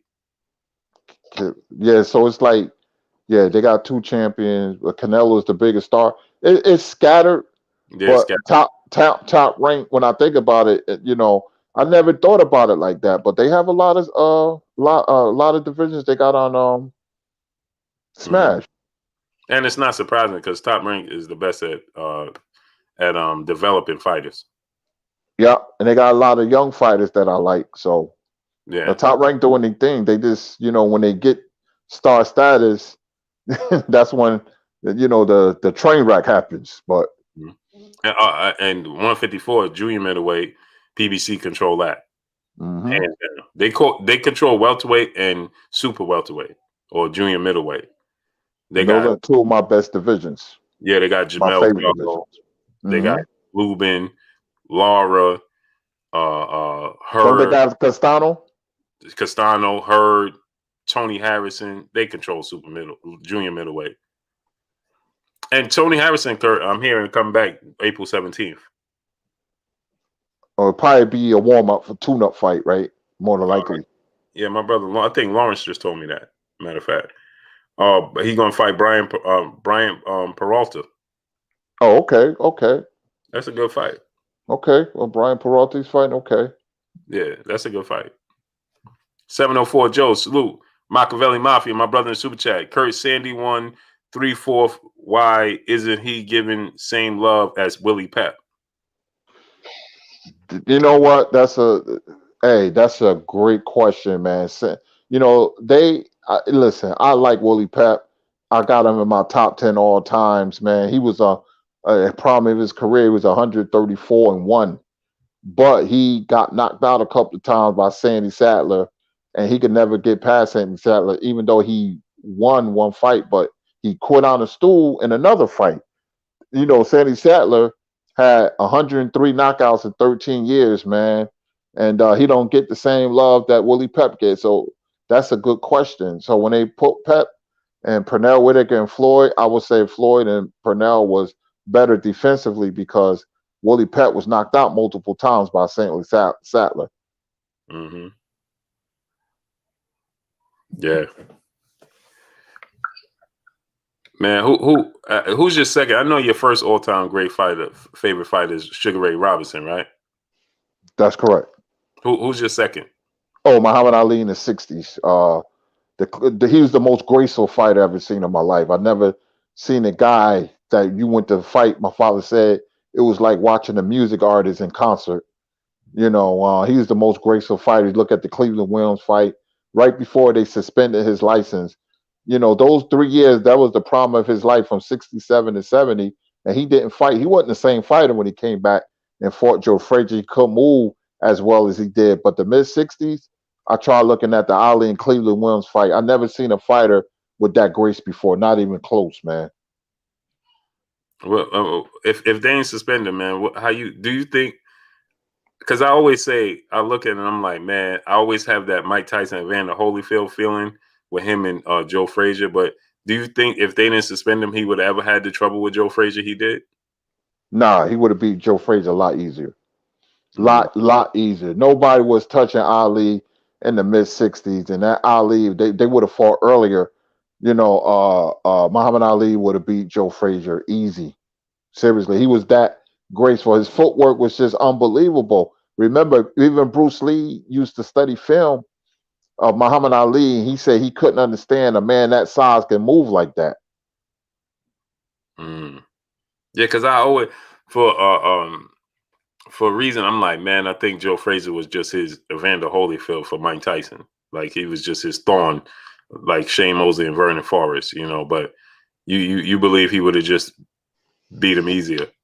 Yeah, he would have went through Joe Frazier because of the footwork. Ali just couldn't move like that, man. And plus, he should have had like 3 or 4 fights. When he came back, he only took 2 fights. Then he challenged Joe Frazier. That was Quarry and Bonavina. But Ali in the 60s, when you look at the Cleveland Williams fight, man, he knocked Cleveland Williams, and he was a good heavyweight, big, man, muscular. He knocked him out going backwards. And then that last combination, man, like a 6-punch combination under 2 seconds. He was so sharp and fast, man. It was unreal, man. Yeah, man. He was. Is he the most special fighter you ever saw? Him, Robinson. There's a lot, but for some reason, Robinson and Ali is 1 and 2. I always gravitated towards them ever since I was a 7-year-old kid, man. It was just something special about Leonard, Mayweather, Ali, and Robinson. They had this swag and this flair for greatness. They was all great in big fights. They have a lot in common when you break down their career. But he was up there. He's top three most special fighter I ever seen. Yeah. You know who I throw? It's five for me. It's Sugar Ray Robinson, Muhammad Ali, Floyd, Sugar Ray Leonard, and Pernell Whitaker. Kurt. I can see that. Absolutely. Pernell Whitaker was so. Oh man, Kurt, like oh man, that dude was man. He. Every time I watched him, man, it was so special, man. Yeah, when you can outbox a Zuma Nelson for 12 rounds like you did, and I had him winning like 9 rounds against Chavez. I mean, that's special right there. I thought he was the best of the lot in the '84 Olympics. Purnell was special. I seen him up close, man. When they was at the Garden Night of Gold, it was called. When all of them made their pro debut, I was like, man, out of all of them, he's the more special one, man.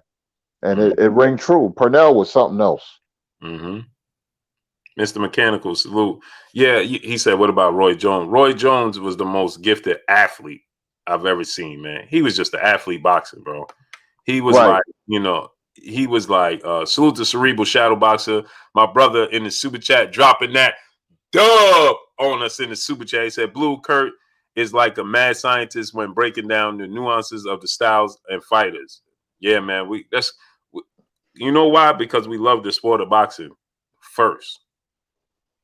Cerebral Shadow Boxer, salute to you. We love the sport of boxing first, man, and that's what's missed today's time.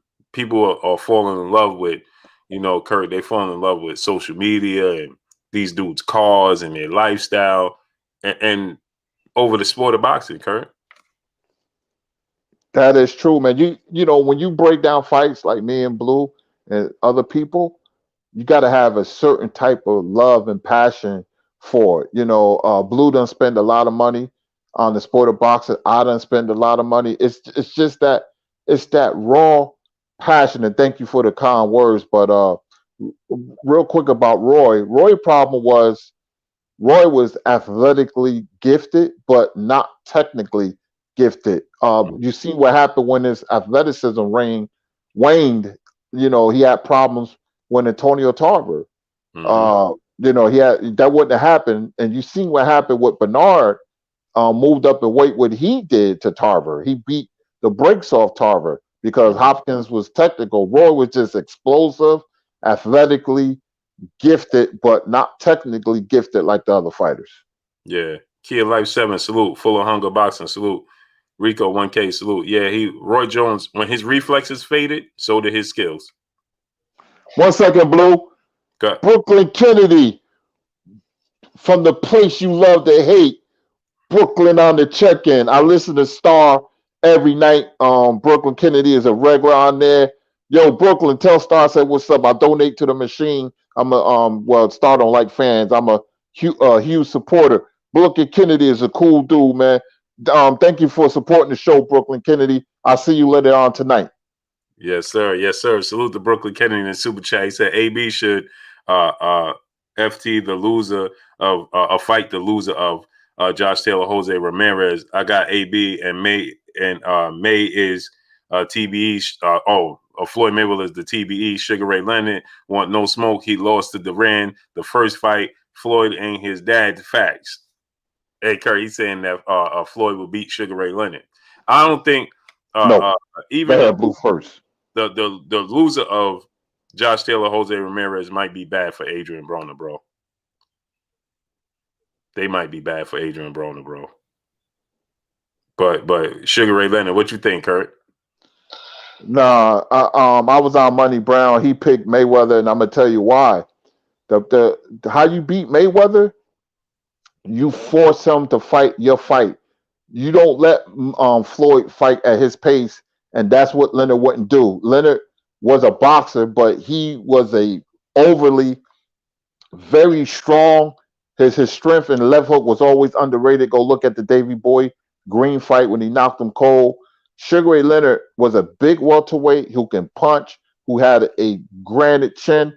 The punches he took, Hearns and Duran, Leonard said this on YouTube. He said, I would never try to hit Floyd on the chin. I would aim for the top of his head because Floyd tucks his chin very well and he uses his shoulders. Leonard will beat Floyd by YUD. Leonard all wrong for Mayweather. Even Robert Garcia father, he said when Mayweather beat Canelo, he said the only fighter that could beat Mayweather is Leonard. Leonard was so special. Leonard on a good night could beat Robinson. That's how much I think about Leonard. I know Leonard like the back of my hand. I know Floyd like the back of my hand. Leonard will beat Floyd. Tommy Hearns will beat Floyd. Benitez will give him fits. The style, like the younger fighters, like Winky Wright, you need a style like that. But Leonard was just as fast as Floyd. His feet, he had all the attributes, Floyd, but he was stronger and he was bigger. A lot bigger too. Yep. I always struggle with that one. Salute to Dimitri Armstrong, my brother in the super chat. Appreciate you, King. Who we got? Machiavelli Mafia back in the super chat. He said 3 questions. Leonard versus Mayweather, who wins? Just answer that. And is Leonard over Duran on a young guys pound for pound all time? Wait, and is Leonard over Duran on you guys pound for pound all time? And where is Hagler on all time list? I struggle with the Kurt said that he believes Floyd Mayweather will lose to Sugar Ray Leonard. I struggle with that. You know, some days I'm like, I think Floyd could get him. Then some days I'm like, man, Sugar Ray is big, rangy, and just as fast and strong. Man, it's a difficult fight for me. But initially I always say Floyd, and maybe that's because he's fresher in my mind. You know, I watched Sugar Ray's career as well, but it's not as fresh in my mind. You know what I mean? So maybe in 20 years, Floyd's career may not be as fresh in my mind as Jerron Ennis. You know what I mean? Just an example. Where does the Leonard versus Duran over Duran fight rank all time? That was a great fight, man, because I love adjustments, in my opinion, Kurt. The fact that he made the adjustment, he identified what he did wrong the first time, and came back, made the complete 360 adjustment, and frustrated Duran. Man, that was huge for me. That's top 5 all time in my book of fights, because the way the adjustments, you know, that was pure going into the lab and saying he ain't gonna get me to fight his fight. Like you said, Kurt, he could fight Floyd to fight his fight. Sugar Ray had the ability to do whatever he so choose. He chose to stay in the pocket and fight Duran that first fight because it was all emotion. You know what I mean? And where Hagler is all time on my list, man, that's a good question, man. I never thought about it. I've never thought about it, but he's definitely in top 10, top 15 for me. But what's your thoughts, Kurt? You already answered the Mayweather Leonard question, but where you rank the Leonard win over Duran in the second fight? Oh man, that's one of the best revenge fights. Top 3 maybe, next to Schmeling and Lewis and Ali and Frazier maybe. That fight was a big deal. My father bet the house on Leonard. I remember me and him jumping up in the movie theater. I remember Cosell saying, "Duran quit, Duran quit." Man, we was in euphoria. We was in boxing euphoria, man. All the Leonard fans were throwing their hats up in the air. It was a crazy night. I'll never forget it, man. I was almost in tears because Leonard was huge, man. You know, but somebody like one of my friends said, Kurt, looking back on it, if Leonard wouldn't have never had that first fight with Duran, he wouldn't have never beat Tommy Hearns. That was a moral victory for Leonard because we didn't know how tough he was. So after that first fight, we knew he was on his way to do special things. And, you know, he had 3 super fights in a year and a half. That's a rarity. The 2 Duran fights and the Hearns fight was even more bigger than the Duran fight. But that fight was probably top 3 for me, you know, as a boxing fan in history. And Hagler, it's just that there's so many special fighters that you guys probably don't know, man. Hagler is the best middleweight of all time, along with Carlos Monzon and Bernard Hopkins. Great. Mickey Walker, they're great, but Mickey Walker didn't fight black fighters. It was in his contract. in his contract. But Ridiculous. yeah, that's a true story. It was no black fighters. He had it in his contract, but Hagler's the best middleweight, the best chin, the toughest fighter. Marvin was special because he could fight inside, he could fight mid range, and he could fight long range. And he was the best fighter that could switch from orthodox to southpaw. Marvin was brilliant, brilliant fighter, Marvin Hagler. Mm-hmm. Yeah, I agree, man. That Duran, but my favorite fight all time is Sugar Ray Leonard and Hagler. That's my number one favorite fight of all time. I could watch that fight every single day. I know the outcome, but every single day I could watch that fight as if it's the first time. I don't know why, because I love the and that fight and Floyd versus Gotti, Floyd versus Gotti, Floyd versus Corrales, Leonard and Hagler, and Leonard Duran too. I could watch those fights every single day, Kurt. Leonard was smart because when he made that announcement and he made Hagler look like an idiot, everybody sitting there with tuxedo, and he said, and Marvin was anticipating, we're gonna fight. And Leonard says, a fight of this magnitude will be worth more than Fort Knox, but unfortunately, it would never happen. I said, Ray, I gave it to Ray. I Yep. said, oh man, he made Marvin look like an idiot. He made all of us look like an idiot because he wasn't sure if he could beat Marvin. See, he waited Marvin out, which was smart. And a lot of people don't talk about this. The Tommy Hearns fight took a lot out of Hagler. Mm-hmm. He took a lot out of him because he had that tough fight with Mugabe. His arm was closed at the end of the fight against Hagler. And if you notice, Sugar Ray Leonard was in the audience. He was like, let's go, Marvin. When he saw that fight, he made up his mind. He said, I could beat him. And that's when they fought. Yeah. Salute to my brother, MREC TV. Salute to you, King. How you feeling? Go subscribe to my brother, MREC TV. What's good? Tiffany Walker, peace and blessings, Queen. She said, Blue, why are you against Mayweather? How am I against Mayweather? Like, it's one of my all-time favorites. Like, I don't know, man. Brooklyn Kennedy, my brother in the super chat, he said, what's up, Blue and Kurt? I hope you still listening to Star. Oh, for sure. Yeah, I love listening to Star, man. His energy is, I love listening to Star, man. I love Star. Star is hilarious. Man, his energy is mad mellow. Like, if you could, I could listen to Star like driving long distance and just listen to the Star, man. Man, that's a good. Yeah, he's great, man. Only the Funk, my brother in the super chat. He said, "Peace, Blue and Kurt. Who is your favorite prospect on the come up that's not too known? I like Oshaki Foster. Oh, that's my guy, Oshaki Foster, man. Oshaki Foster is my guy, but my favorite is Jerron Ennis and Devin Haney, and then Oshaki Foster. Those top three. But Jerron Ennis, man, I'm excited to see what he's going to do when he step up in competition. I want to see Oshaki Foster and Gervonta Tank Davis fight. That's another fight, Kurt. Make that fight happen. But Oshaki Foster unfortunately is going to be avoided because he has a slick style. People don't want to. He can make you look bad, and they don't want that. It's not good for business. So they're going to use his losses as a reason not to fight him. They're not going to acknowledge what he did moving forward, like similar to Tevin Farmer. But what's yours, Kurt? Oh, I love Jerron Ennis, man, because he has a combination of athleticism and skill. He's very explosive. See, his skill set jumps out at you. You can see it. You can see it as clear as day. And he's aggressive too. And he still hasn't reached his prime. I just want to see him against top level competition. I don't know what's going on with the Lipinets fights.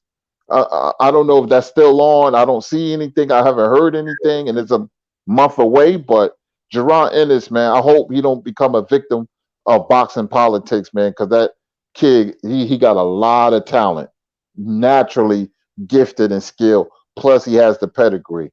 Mm-hmm. Salute to Block News Media in the super chat. Salute to you, King. Appreciate you 1000% showing love, man. Salute to Block News Media in the super chat, man. We got my brother Roosevelt Davis in the super chat. He said Pernell would have beaten Sugar Ray. I don't think so. Too small. Too small. I think you guys really don't know how great and special Sugar Ray Leonard was, man. I'm telling you, go look at his fights. Go look at the Bruce Finch fight. He was like Mayweather versus Gaddy. It's certain nights where special fighters, you can tell they had a good training camp because everything is on. I mean, everything, the speed, the timing. Leonard from 79 to 82 can beat any fighter ever, including Sugar Ray Robinson on a good night. If they would have fought 3 times, Leonard was winning one of them. That's how special Sugar Ray Leonard was in his prime. I agree. And Pernell Whitaker's too small, man. Too small. Pernell Whitaker's a little guy, man. And the thing is, his athletic ability won't supersede Sugar Ray Leonard's athletic ability. So the size will matter because he's not going to be able to dip, dab, and be shifty and slick with Sugar Ray. That's not going to work because he can't. Sugar Ray is always going to be right there, and he's bigger and stronger and just as fast, if not faster. So, and he got more power. We saw when Roger Mayweather dropped Pernell Whitaker. He gave Pernell some problems, man. Sugar Ray Leonard is special, man. Brooklyn Kennedy, brother in the super chat, once again, he said Floyd versus Corrales or Floyd versus Hatton, all-time favorites.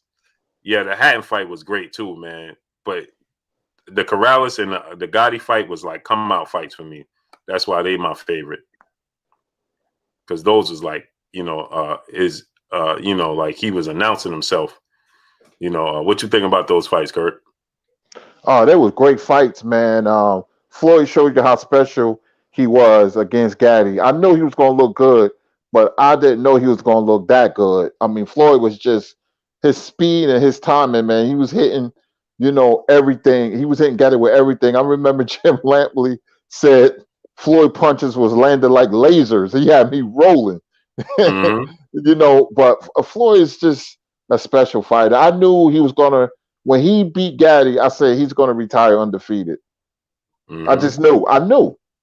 Yeah. I said the same thing. Once he beat Gotti, because I was like, this is going to be a tough test because Gotti is tough. Man, when he beat Gotti like that, I was like, oh, no, it's over. Unless some unforeseen injury or something happened, I was with you, Kurt. I'm like, he ain't going to lose. He ain't going to lose unless he just went up too far in weight, you know what I mean, and just pushed it to the brink too far. He ain't gonna lose. And he was dedicated. He's dedicated to the sport on top of it. So it's tough, man. Mr. Mechanical, my brother in Super Chat, he said Blue and Kurt Sugar or Sweet Pea versus Floyd. What would be great, but Floyd always finds a way to win. It's in his DNA. I think he beats everyone. Oh, Floyd versus Sweet Pea, I believe Floyd wins that fight. What you think, Kurt? That's a tough fight. Only thing with Pernell, sometimes he fought down to the level of competition when he beat Roberto Rivera. He had a difficult time with him, surprisingly. And what's the Cuban guy name? Diabolos Hurtado. He knocked Pernell down twice, and Pernell was losing that fight. He pulled the Rocky Balboa. He had to come back and knock out Hurtado late in the fight. Sometimes he fought down to the level of his competition. Floyd won. Remember, they used to spar all the time. So that helped build up Floyd's pedigree when he used to be with Frankie Randall and Pernell Whitaker. Yeah, Block News, salute. Appreciate you, Block News Media. He said, Blue, you got this game on boxing lock. Appreciate you, King. Twin D, brother back in the super chat, he said, I always feel cheated that we never got to see what Salvador Sanchez would have ultimately been. He's in my top 5 with Ali, Leonard, Whitaker, and Mayweather. Yeah, man. Great fighter, man. Great fighter, man. Yeah, we sometimes unfortunate things happen, it's truly unfortunate. Like again, not to that level of degree, but even Andre Ward, the injuries with Andre Ward, man, we missing out on Andre Ward's prime. Andre Ward retired 4 years ago, Kurt? So he was 32 years old. Mm-hmm. Now, obviously, there's a lot different in the Salvador Sanchez situation, but man, Kurt, you know what I mean? Even Diego Corrales, he still has a lot left. It's a lot. So, but what you think though, Kurt? Listen, man, Salvador Sanchez was a very special fighter, man. Died at the age of 23, was 49, 0-1 draw. He's he a master counterpuncher, one of the best counterpunchers I ever seen. He had these long arms, man. He can box. His resume is great. He knocked out Azuma Nelson. He knocked out the great Rafael Gomez, Danny Little Red Lopez. I mean, he was a great, great, great, great fighter. That's the first time I seen my father cry when the day Salvador Sanchez lost his life in a car accident. My father usually come in the house chippy and stuff, and when he came home for work, man, I seen the tear. He said, "You heard what happened?" I said, "Yeah, Dad. I was listening to WBLS, and they empty boxing was so big. This is a Mexican fighter. This is the black radio station WBLS. Cut their songs and in the middle and said, "We have sad news. The great featherweight champion Salvador Sanchez has passed away." I couldn't believe it, man. I was so sad. Everybody in the neighborhood was sad. Everybody. My uncles was like one of my uncles, Alfred. He loved Salvador Sanchez, man. He was crying. We couldn't believe it. It was big news, man. We was in shock because he was going to fight Alexis Arguello. Don King was going to make that fight, and then he was going to fight Rafael Gomez in a rematch. But Salvador Sanchez, he's the best Mexican fight I've ever seen in my life, man. They had a lot of great ones, but he was so special. Yeah, man. What you think his career would have turned out to be? Holy smokes, man.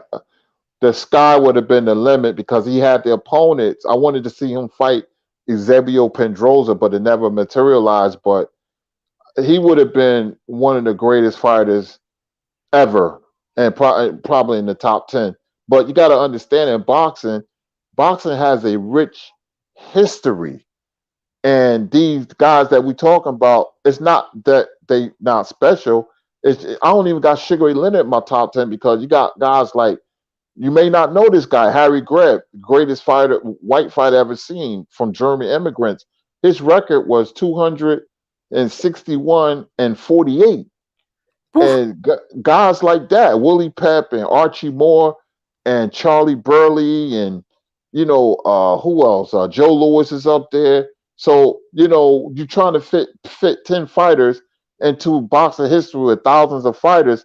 It's hard to do, But that they're in my top 10. So I can't knock anybody out. The top 10 I got, I can't put anybody out of my top 10 because of new school fighters. So the old school fighters was great. 261-48 for Harry Greb. I got him at number 5. And fighters like Sam Langford and oh man, the stuff they done. But Salvador Sanchez is a great fighter, man. Mm-hmm. Salute my brother Dre Finest in the super chat. He said, "Blue, what's the name of the 7-year-old girl?" I don't know, bro. I don't know what you're talking about, bro. You gotta enlighten me, bro. You have any idea what he's talking about, Kurt? What's the name of the 7-year-old girl? Yeah. I have no idea. None. I'm lost. You talking about the little girl that's a boxer? That she be hitting the pads and stuff like that? I think there's the little girl that goes viral on social media. Maybe he's talking about her. I don't know. DP Rocker, my brother in the super chat, he says, "Salute Kurt and Blue. Talk about the Leonard and Pryor beef because rumor has it that they sparred here in Cincinnati. I went to school with Pryor's son. He confirmed it. Peace, Kings." You want to touch on that, Kurt? Yeah, they did spar. My uncle Rayfield, who had a big old mega church right by Leonard's house in Palmer Park, Maryland, at that time, said the sparring match, everything was word of mouth. We ain't had no social media, nothing. He said Leonard won the first round, Pryor won the second, and Leonard won the third. But a lot of people say Leonard ducked Pryor, and that's not true. They signed the fight the second go around. The first go around, it was Leonard. I mean, excuse me, Pryor's manager Buddy De La Rosa. Leonard offered him 500,000, and they turned it down, and they wanted $1 million, and but Leonard offered them 750,000. Pryor didn't know. He on YouTube saying this, and he turned the second offer down, and Leonard and them walked away because they want the Pryor, not Pryor, but his manager wanted Pryor to get $1 million. He probably would have took 300,000 off the top. Pryor didn't know nothing about this, and the second go around, they signed the fight. They was going to fight in November. When Pryor was in the ring with Aguayo, that was supposed to have been Sugar Ray Leonard, but Sugar Ray Leonard was going to take a warm-up fight against Roger Stafford in the summer, and then fight Aaron Pryor, that fall in November. But when he went to the doctor right a week before the Stafford fight, he couldn't see out of one of his eyes, and he retired. So it was, bad luck, unfortunate incident, but they did sign to fight each other. Mm-hmm. How you thought that fight would have went, though, Kurt?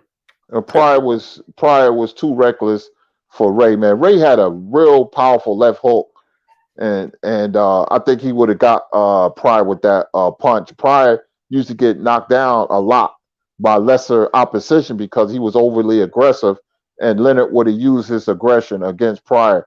Pryor would have been knocked out in 8 or 9 rounds. He would have had his moments, though, because Pryor was special too. And he would have had his moments, but Leonard always had a very underrated chin. Leonard would have knocked out Pryor in like 9. Yeah, I thought the same too. And Leonard was bigger than him too. Yep. Sean Black, my brother in the super chat. Appreciate you, King. Donnie Jones, brother in the super chat, he said, Devin Haney reminds me of a young Shane Mosley, Kurt, and Blue. I see Floyd and Shakur Stevenson. I see Devin Haney. He reminds me of Sugar Ray Leonard. His frame, the way he moves around the ring, his grace. Now, he don't have the power that Sugar Ray Leonard has. Shane Mosley had a lot of power, man. He don't remind me of Shane Mosley. Shane Mosley had a lot of power, man. Shane Mosley, no, he don't remind me of Shane Mosley, bro. He remind me more of Sugar Ray Leonard without as much power. Floyd Mayweather, Shakur Stevenson, I could see that. Money Mayweather, not Pretty Boy Floyd. He's too flat-footed to be Pretty Boy Floyd, at times. Pretty Boy Floyd was very mobile, man, very aggressive. Money Mayweather was more flat-footed, more precise, pick his punches, pick his shots. So, but Shane Mosley, I don't see that, bro, with Devin Haney. I see Devin Haney a lot of Sugar Ray Leonard. His grace, the way he's rangy, the way he moves around the ring, his body language, his mannerisms, reminds me of Sugar Ray Leonard. But what's your thoughts, though, Kurt? I see where he's going. I can understand why he comparing them. They just have different, like the puncher power is not the same, but it's they style, balance, technique is they're all of them are very, very sharp. I just want to see more of them, and but Shakur has his own style, and Devin Haney is just so athletically gifted. But let's see what happens, later on. But I'll see where he's going. Yeah, Shane Mosley at 135, Kurt, was a monster. Woo! I remember he knocked out John Molina, and after the fight, when they was interviewing him, he said, "Next time, I want to fight somebody that's human." Right. I remember he said that. Yeah, Shane was vicious. Shane Mosley at 135. Holy, Shane Mosley was a problem. Shane Mosley transitioned to any era at 135, man. That dude was different. And he wasn't so like Devin Haney, he wasn't so mobile. Like Devin Haney is real graceful in the ring, floating, and Shane Mosley was coming in there to break you down and get you up out of there. No, he wasn't playing no games. It's just different for me, man. But Shakur Stevenson and Floyd, the later version of Floyd, I can see the later version of Floyd reminding you of Shakur Stevenson. Very precise, But Floyd, Pretty Boy Floyd, he had two different careers. Pretty Boy Floyd, man, that dude was moving around the ring, boy. He was like a mongoose in there. It was like a mongoose, Kurt. Yeah, I know, man. I'm glad we got to see all these fighters. They all special, man. I mean, I would have loved to see Roberto Duran versus Shane Mosley at lightweight, man. That would have been a war. Mm-hmm.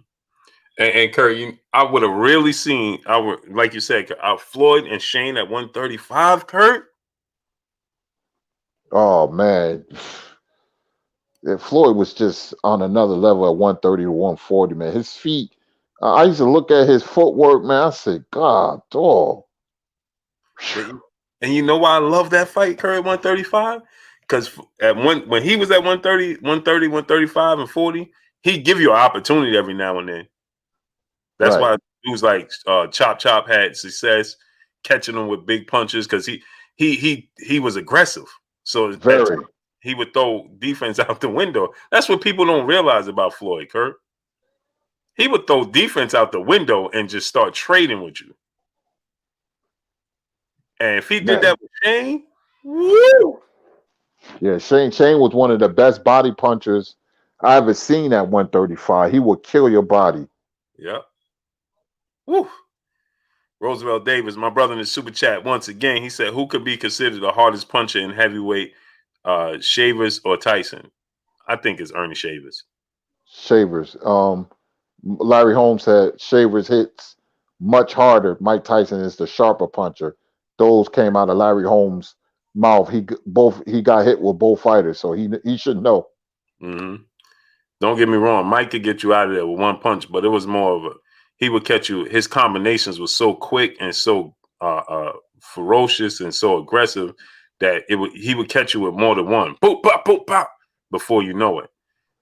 Ernie Shavers, man, he catch you with one punch, man, and it was like bricks, man. Bricks. It must be some Alabama because Joe Louis, Ernie Shavers, and Deontay Wilder, all from Alabama, and they all the hardest hitter in boxing history in the heavyweight division, man. Shavers hit Holmes so hard. My father said Holmes bounced like a basketball. He had me crying, man. And he got up. He got up. I'm surprised he got up. Yeah, he got up. Yep. Donnie Jones back in the super chat said, true, Shane was starching people from 134, 135, and 147. Oh, man, Shane Mosley, he's underrated. And the reason, Tay Brown, peace of blessings, Queen, Zan Cole, the salute. The reason Shane is so underrated because he fought so long. So the last in memory is those losses to Vernon Forrest, Winky Wright, Floyd. He got older, because he stuck around so long. And his reflexes faded. So he took bad losses. You know what I mean? When his reflex just wasn't there. So Stormy B Man, salute to Stormy B Man super chat. I'm in the building. He said Ken Norton didn't get up though. Yeah, he sure didn't. Yeah, Norton got starched by Ernie Shavers, man. Ernie Shavers was something different. Yep. This guy in the chat seems to know what he talking about. Silver Surfer Lugia? I don't know if I'm pronouncing that right. What'd you say, Blue? I think it's Luigi. I call it Luigi. I don't know. Luigi? Yeah. Because he got his top 10. I got like 9 fighters on his top 10. I won't put Roberto Duran in the top 10. I can't do that. But all the other fighters, it's amazing how Henry Armstrong was undisputed in 3 different weight divisions at the same time. Crazy. Hey, Curry, I'm glad you said that. Right? Silver Surfer. He know boxing. He know boxing. He definitely know boxing. Yeah, he's not a casual or nothing like that. But let me ask you a question. I'm glad you said that, Kurt.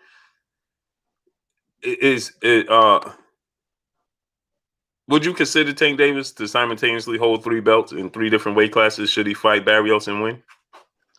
Yeah, but it don't carry the same weight. Those are secondary belts. Right. I mean, technically, yeah, but those are secondary belts. Right. That's what I don't like for his career. Ends a salute. That's what I don't like for his career because I just think it's not necessary. Exactly. That's why I'm looking forward to Ramirez and Taylor for undisputed. When you beat the man, the main guy in that division, then that's the belt. That's the you beat the man who beat the man. But Tank, it's more like secondary titles. Mm-hmm. Bobo, salute. 3 states below. What's good? Stay paid 1, salute. Jabril Bay, salute. We got Micaiah Jonah in the super chat. Salute Blue. Shane Mosley versus Mayweather at 135. Who you got? Oh, I'm going Floyd, but it's gonna be an all-time great fight. Huncho 2-time salute. At 147, they weren't the same fighters. At 147. At 135, woo! It would have been a classic all-time great fight. What you Absolutely. Floyd too good.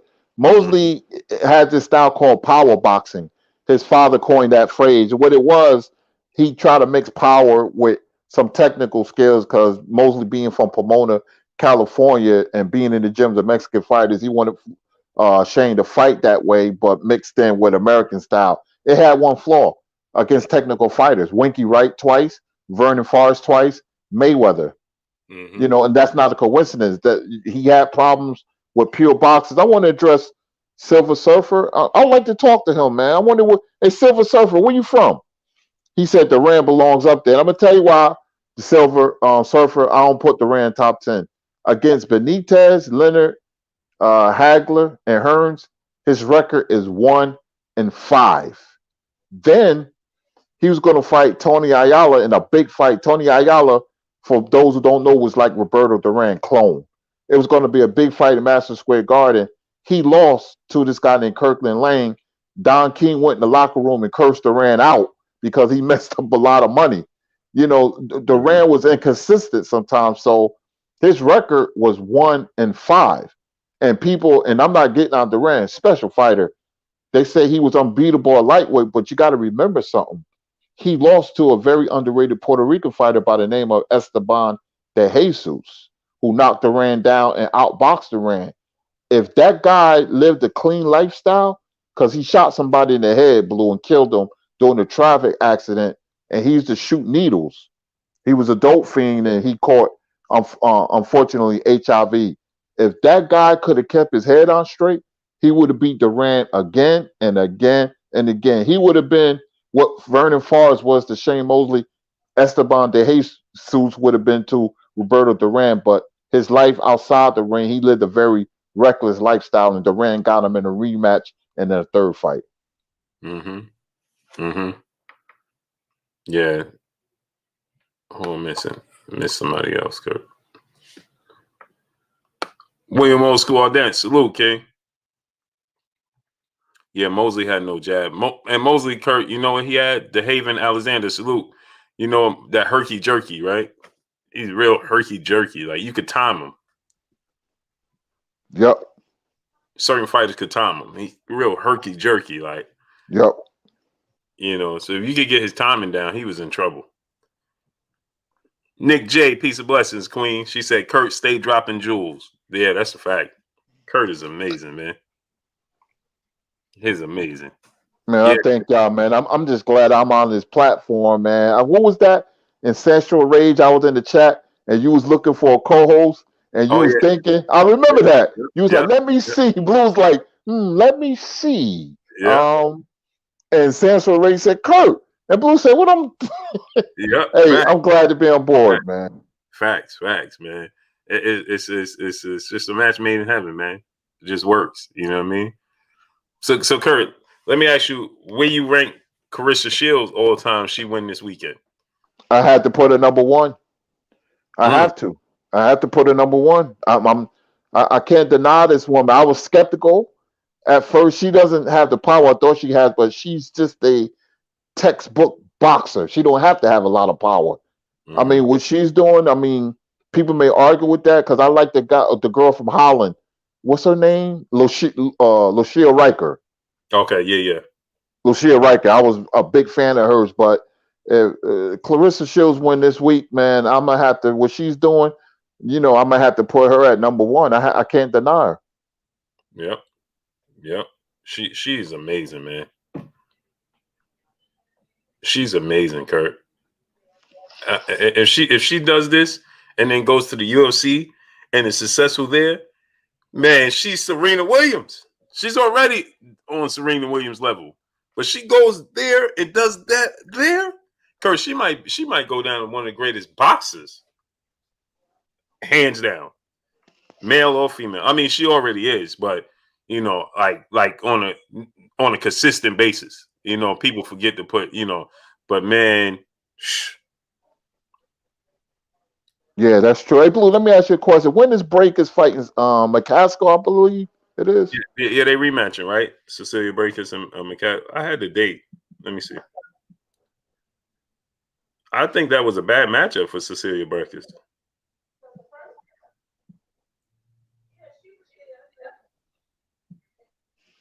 Yeah, Silver Surfer said, do I agree that Duran is the greatest Hispanic fighter? Before I say yeah, but Coco Kid was a guy from Puerto Rico. He was part of the Black Murderers Row. Louis Hardwick, he was a great fighter. Salvador Sanchez is up there. He was, of course, a special fighter. But, I might have to say Duran. Duran was special, man. What he did to Davey Moore, holy smokes. Man, she fight next weekend, next Saturday, Kurt. Next Saturday? Yeah. Oh, okay. That's the same day. David Benavidez fight. And El Gallo versus Chocolatito, man, I can't wait for that one. Mm-hmm. Shit, Chocolatito. Yep. I can't wait for that one, man. Salute to the brother Marty Marr in the super chat, dropping that $500 on your boy Blue and Kurt in the super chat. He said, "Take at 140." I don't see that. However, if he go to 140, I guess we will see if his power is real or just under 135. And looking forward to Devin next 3 fights. Also, do you think Shakur would fight Gary Russell, and how you think that will play out? I think Shakur would definitely fight Gary Russell. We're gonna find out how Tank power translate and if he's comfortable. And I'm wondering if they moving Tank up because maybe they're tired of trying to crunch him down and wait. Right? I'm definitely looking for Devin Haney, man. That if he fight Lomachenko, I just love Devin Haney all the way around. Shakur Stevenson and Gary Russell, I think Shakur Stevenson will fight anybody, and I think he'll beat Gary Russell. Great fight, but I think he's a bigger version of Gary Russell. He's not as fast hand speed wise as Gary Russell, but he's stronger than Gary Russell, and I think he would beat Gary Russell. But I think it would be a close fight and a great fight, very technical fight. What you think, Kurt? Oh man, that's a very technical fight. A lot of punches would not be landed in that fight. But Gary is a damn good fighter, man. I just wish he would fight more. I love Gary Russell, man. Love him. Love his skill set. He's tough. He has a beautiful short right hook that people don't see coming. But Haney, man, like I said, his ceiling is higher than everybody else's. Mm-hmm. Silver Surf says Clarissa Shields is no Serena Williams. Yeah, she is, bro. You gotta give her credit because how much more can you do in boxing? It's not the same sport as tennis, but for boxing, she's a 2-time Olympic gold medalist. She's going to verge of being undisputed in 2 separate weight classes at the same time. She's the fastest. She's a 3-division world champion. She's done it faster than anybody, male or female, in the sport of boxing. Like, what more can she do? She could become undisputed in 1 more weight class. But this is boxing. This is not tennis. So we got to keep that in mind. You know what I mean? Salute to Donnie Jones in the super chat, dropping that dub on us in the super chat. He said, my top 10, number 1, Roy Jones. Number 2, Marco Antonio Barrera. Number 3, Floyd Mayweather. Number 4, Lennox Lewis. Number 5, Holyfield. Number 6, Shane Mosley. Number 7, B-Hop. Pacquiao at number 9. And Mike Tyson at 10. Deontay Wilder. They country strong. Kurt Bama. 256. We different down there in Alabama. Roll Tide. Roll Tide. Roll Tide. I always say them Southern athletes were aliens, man. You know, I'm a big fan of SEC football, and all the great fighters came from the South. Mm-hmm. Sugar Ray Leonard from North Carolina, Sugar Ray Robinson from Georgia, Joe Louis from Alabama, Henry Armstrong from Mississippi. I can go on and on and on, man. Tommy Hearns from Memphis, Tennessee. I can go on and on. Mm-hmm. Y'all are different, better than us up here. You ever watch that 20 for 20 or 30 for 30, Alabama and Auburn? Hey, Blue, man. One of that game where he missed the field goal, my man Chris Davis took it back for a touchdown. I don't go anywhere when Auburn and Alabama play, man. I love SEC football. Love it. Remember when the dude said, "Man, I did that to the tree," and it was like, "What?" He said, "What?" And he was like, "Oh well, roll tide." I was like, "Roll tide." Hey, Kurt, I've never been to an Alabama football game, man. Me neither. I gotta get to one, man. I hope things clear up and we get back to normal because them Alabama games be looking different, man. Yeah, man. Especially when everybody there. It's nothing like a college football. I went to the game at the Meadowlands. That's Florida State when who they play. That's when they had Tamarick Vanover and Charlie Ward. I thought they was going to win the national championship. That was early in the year. They lost to Notre Dame later that year, and they didn't win the national championship. That was in '93, I think. Mm-hmm, mm-hmm. KP from KC5, my brother in Super Chat, said, "Blue Kurt, is that uncle in the back of the barbershop playing chess all day or dominoes, talking junk and boxing and never get a haircut?"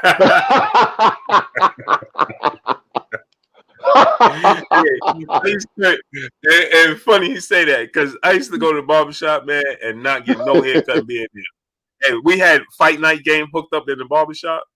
And man, we used to play, man, out in Freeport, man. We used to have the fight night game.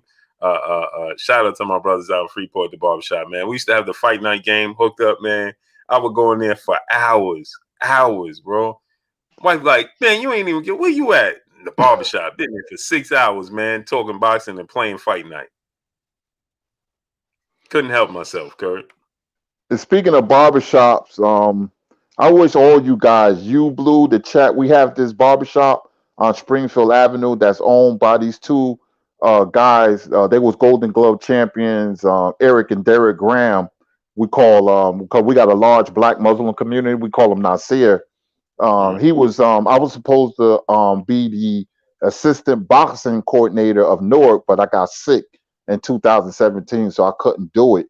But he's very popular. But they have a barbershop. It's a boxing barbershop, and we be in there for hours arguing and talking boxing. That's where I was winning those trivia games. You know, we put money in the pot. And they wouldn't let you in? Nah, they ain't know who I was because I was new to that barbershop, and they was like, "Yo, man, that dude, Kurt." He was like, "You know, man, he won it again." They was like, "Nah, not this year. You're not in it this year." So, and the pot was $2,000. So I was like, "What? I wanted that $2,000. That's easy money." But they was like, "Nah, you could be one of the judges, but you can't be a contestant."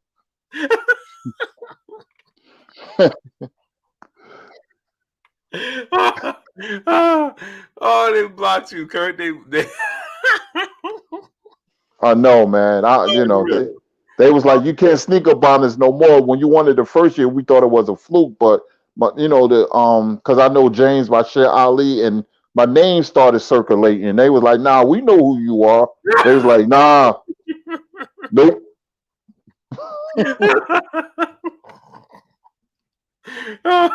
Kurt was getting free money, man.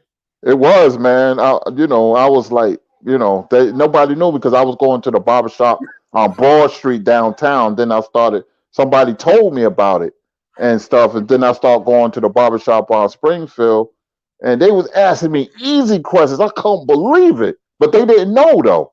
Right. They didn't know. And I was, just machine gun fire. And they was like, man, you're boxing, man. And I was like, I watch it every now and then. Oh man. Salute to Sir Dante Fox in the super chat. He said, "Bud reminds me of a chick that smacked the hood, then get to you and want to go on dates and LOL. If you don't take care of that 60-40, come on."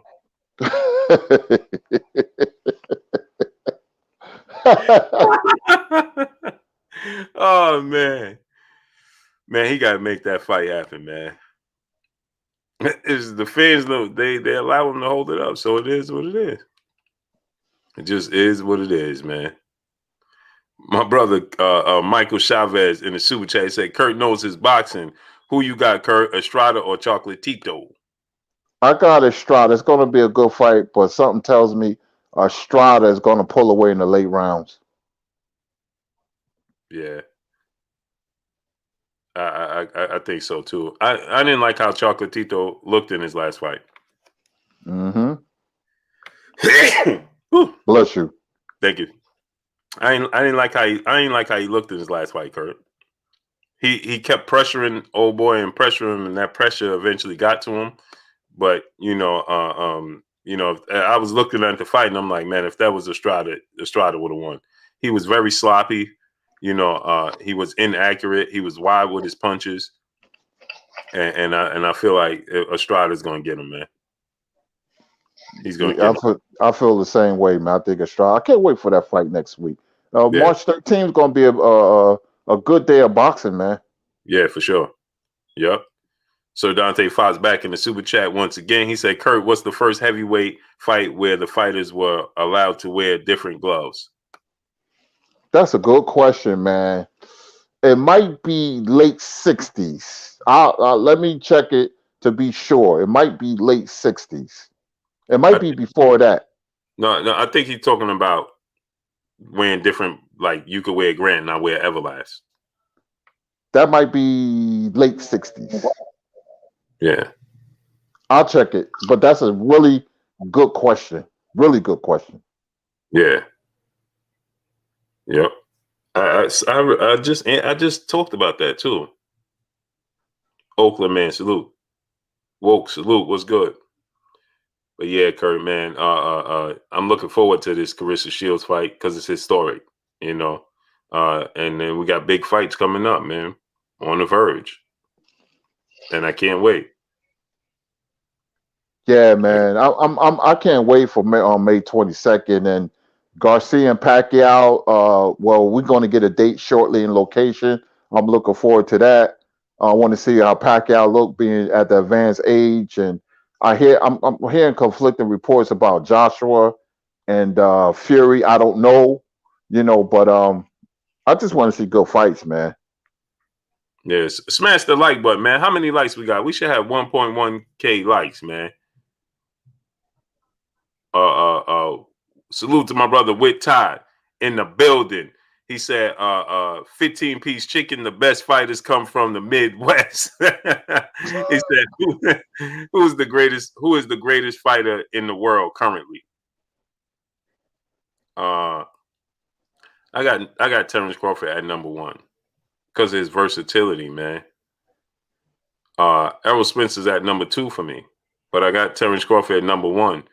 And even Errol Spence respects it. That's why Errol Spence said, "I'm getting ready to remove you from that number one spot in just a few shows." You remember when he said that, Kurt? Yeah, yeah. Soon I'll be removing you from that number one spot. You know what I mean? But I think today I have Terrence Crawford. His versatility, man. This is not, I'm not saying that he will beat Errol Spence. It's a 50-50 fight. Right now, initially, I used to say Terrence Crawford would beat him. But right now, I have Errol Spence, beating Terrence Crawford. But I think that, his versatility, he translates to any division. Any division you put him in, he translates, right? You put him even at 54. You could put Terrence Crawford at 60. He can win fights because he's so versatile. Right, he can outbox you if he so chooses. The problem is, Jay Lynn, where you been at? Peace of bus, Steve Queen.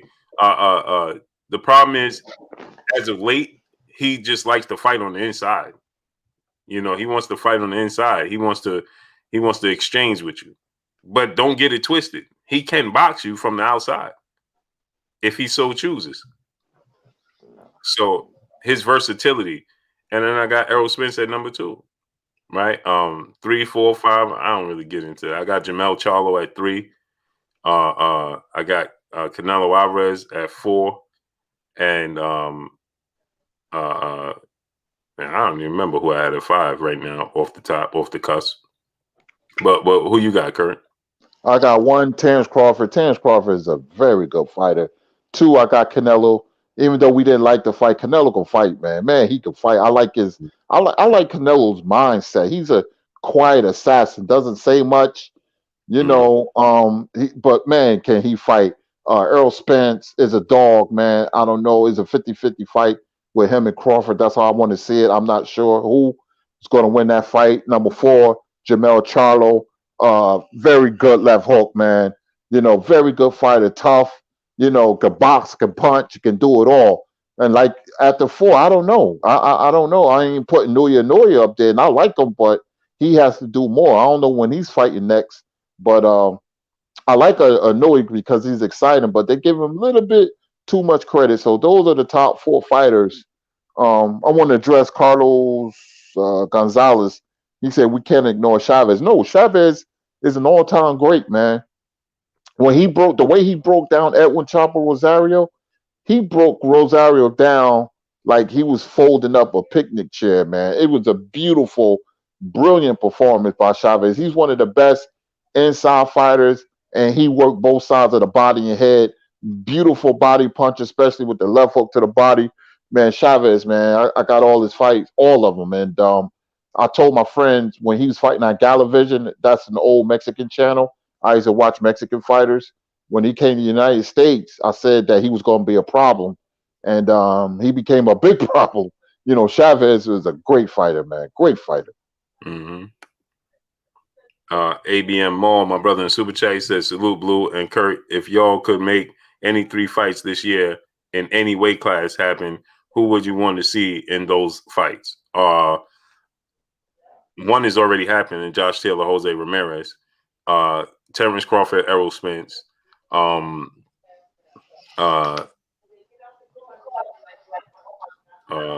David Benavidez, and Jamal Charlo, and that's my 3.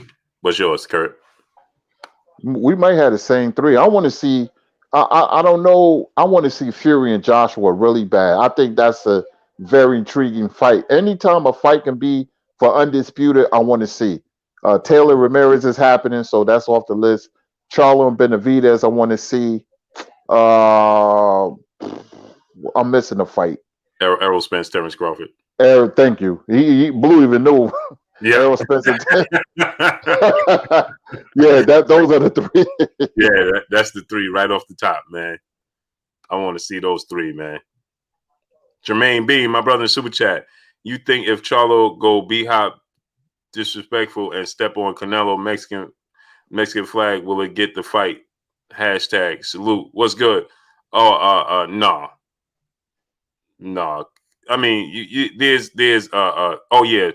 Nick J said Teofimo versus Devin Haney. Yeah, that would be my 4th though. That would be my 4th. My number 1 is Terrence Crawford, Errol Spence. My number 2 is oh man, I just forgot what I said. My number 2 fight was. Was it Charlo Benavidez? Oh, Charlo Benavidez, yeah. And then the other one is happening, Josh Taylor, Jose Ramirez. But Tio and Devin, yeah, I definitely want to see that fight. That would be my number 4 fight though. But if Charlo goes B-hop, well, B-hop did that after the fight, right, Kurt? No, he did it before the fight. You don't disrespect nobody's flag. I'm against that. You know, I know you're trying to get the fight, but there's better. That's poor taste. You don't disrespect. I would never do that, but you don't have to do all that. B-Hop brought rice and beans to the press, and then he took the flag and threw it down. He was trying to get under Trinidad skin, but you know, then they chased him out the arena. Man, that was funny. I forgot about that, Kurt. Yeah, that was funny. I forgot about that. They chased him out. Yeah, Bernard was hightailing it too, back to the locker room. But yeah, yeah. I said, Oh, boy, Kurt, I forgot about that, Kurt. yeah. Oh man. Said, Oh boy, man. Bernard, you got some chops doing that. He was boogieing, Kurt. Yeah, they was chasing him and cursing him out, and that was funny. That was funny. It really was. Oh, oh, Kurt, I forgot about that one, man. Oh, snap, man. Kurt, you just reminded me about that one, man. He was boogieing, Kurt. Yeah, man. Nobody knew on the island of Puerto Rico who Bernard Hopkins was until the next day. Everybody knew who he was. It shocked a lot of people. It Yeah. shocked a lot of people. Oh, man.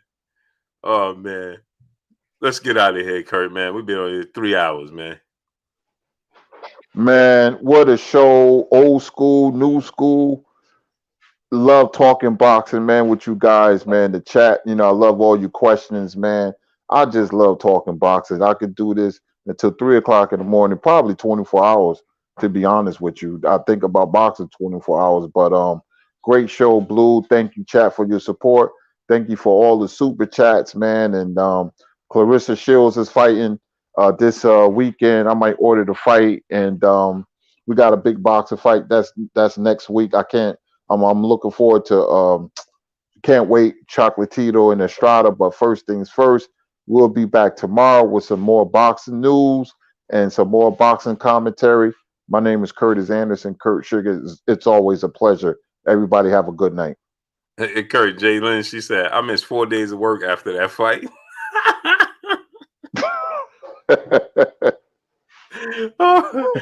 Oh man. On the mic, my brother Terrence Bailey C, and go subscribe to his channel. Appreciate you, Terrence. Oh man. Y'all already know what it is. It's your boy Blue Blood Sports TV. Hate, like, comment, and subscribe. You haven't subscribed, hit the subscribe button, hit the like button, hit the bell icon to get all the new notification. Follow us on Instagram at Blood Sports TV, all one word. Y'all already know what it is. Shout out to the entire LDBC.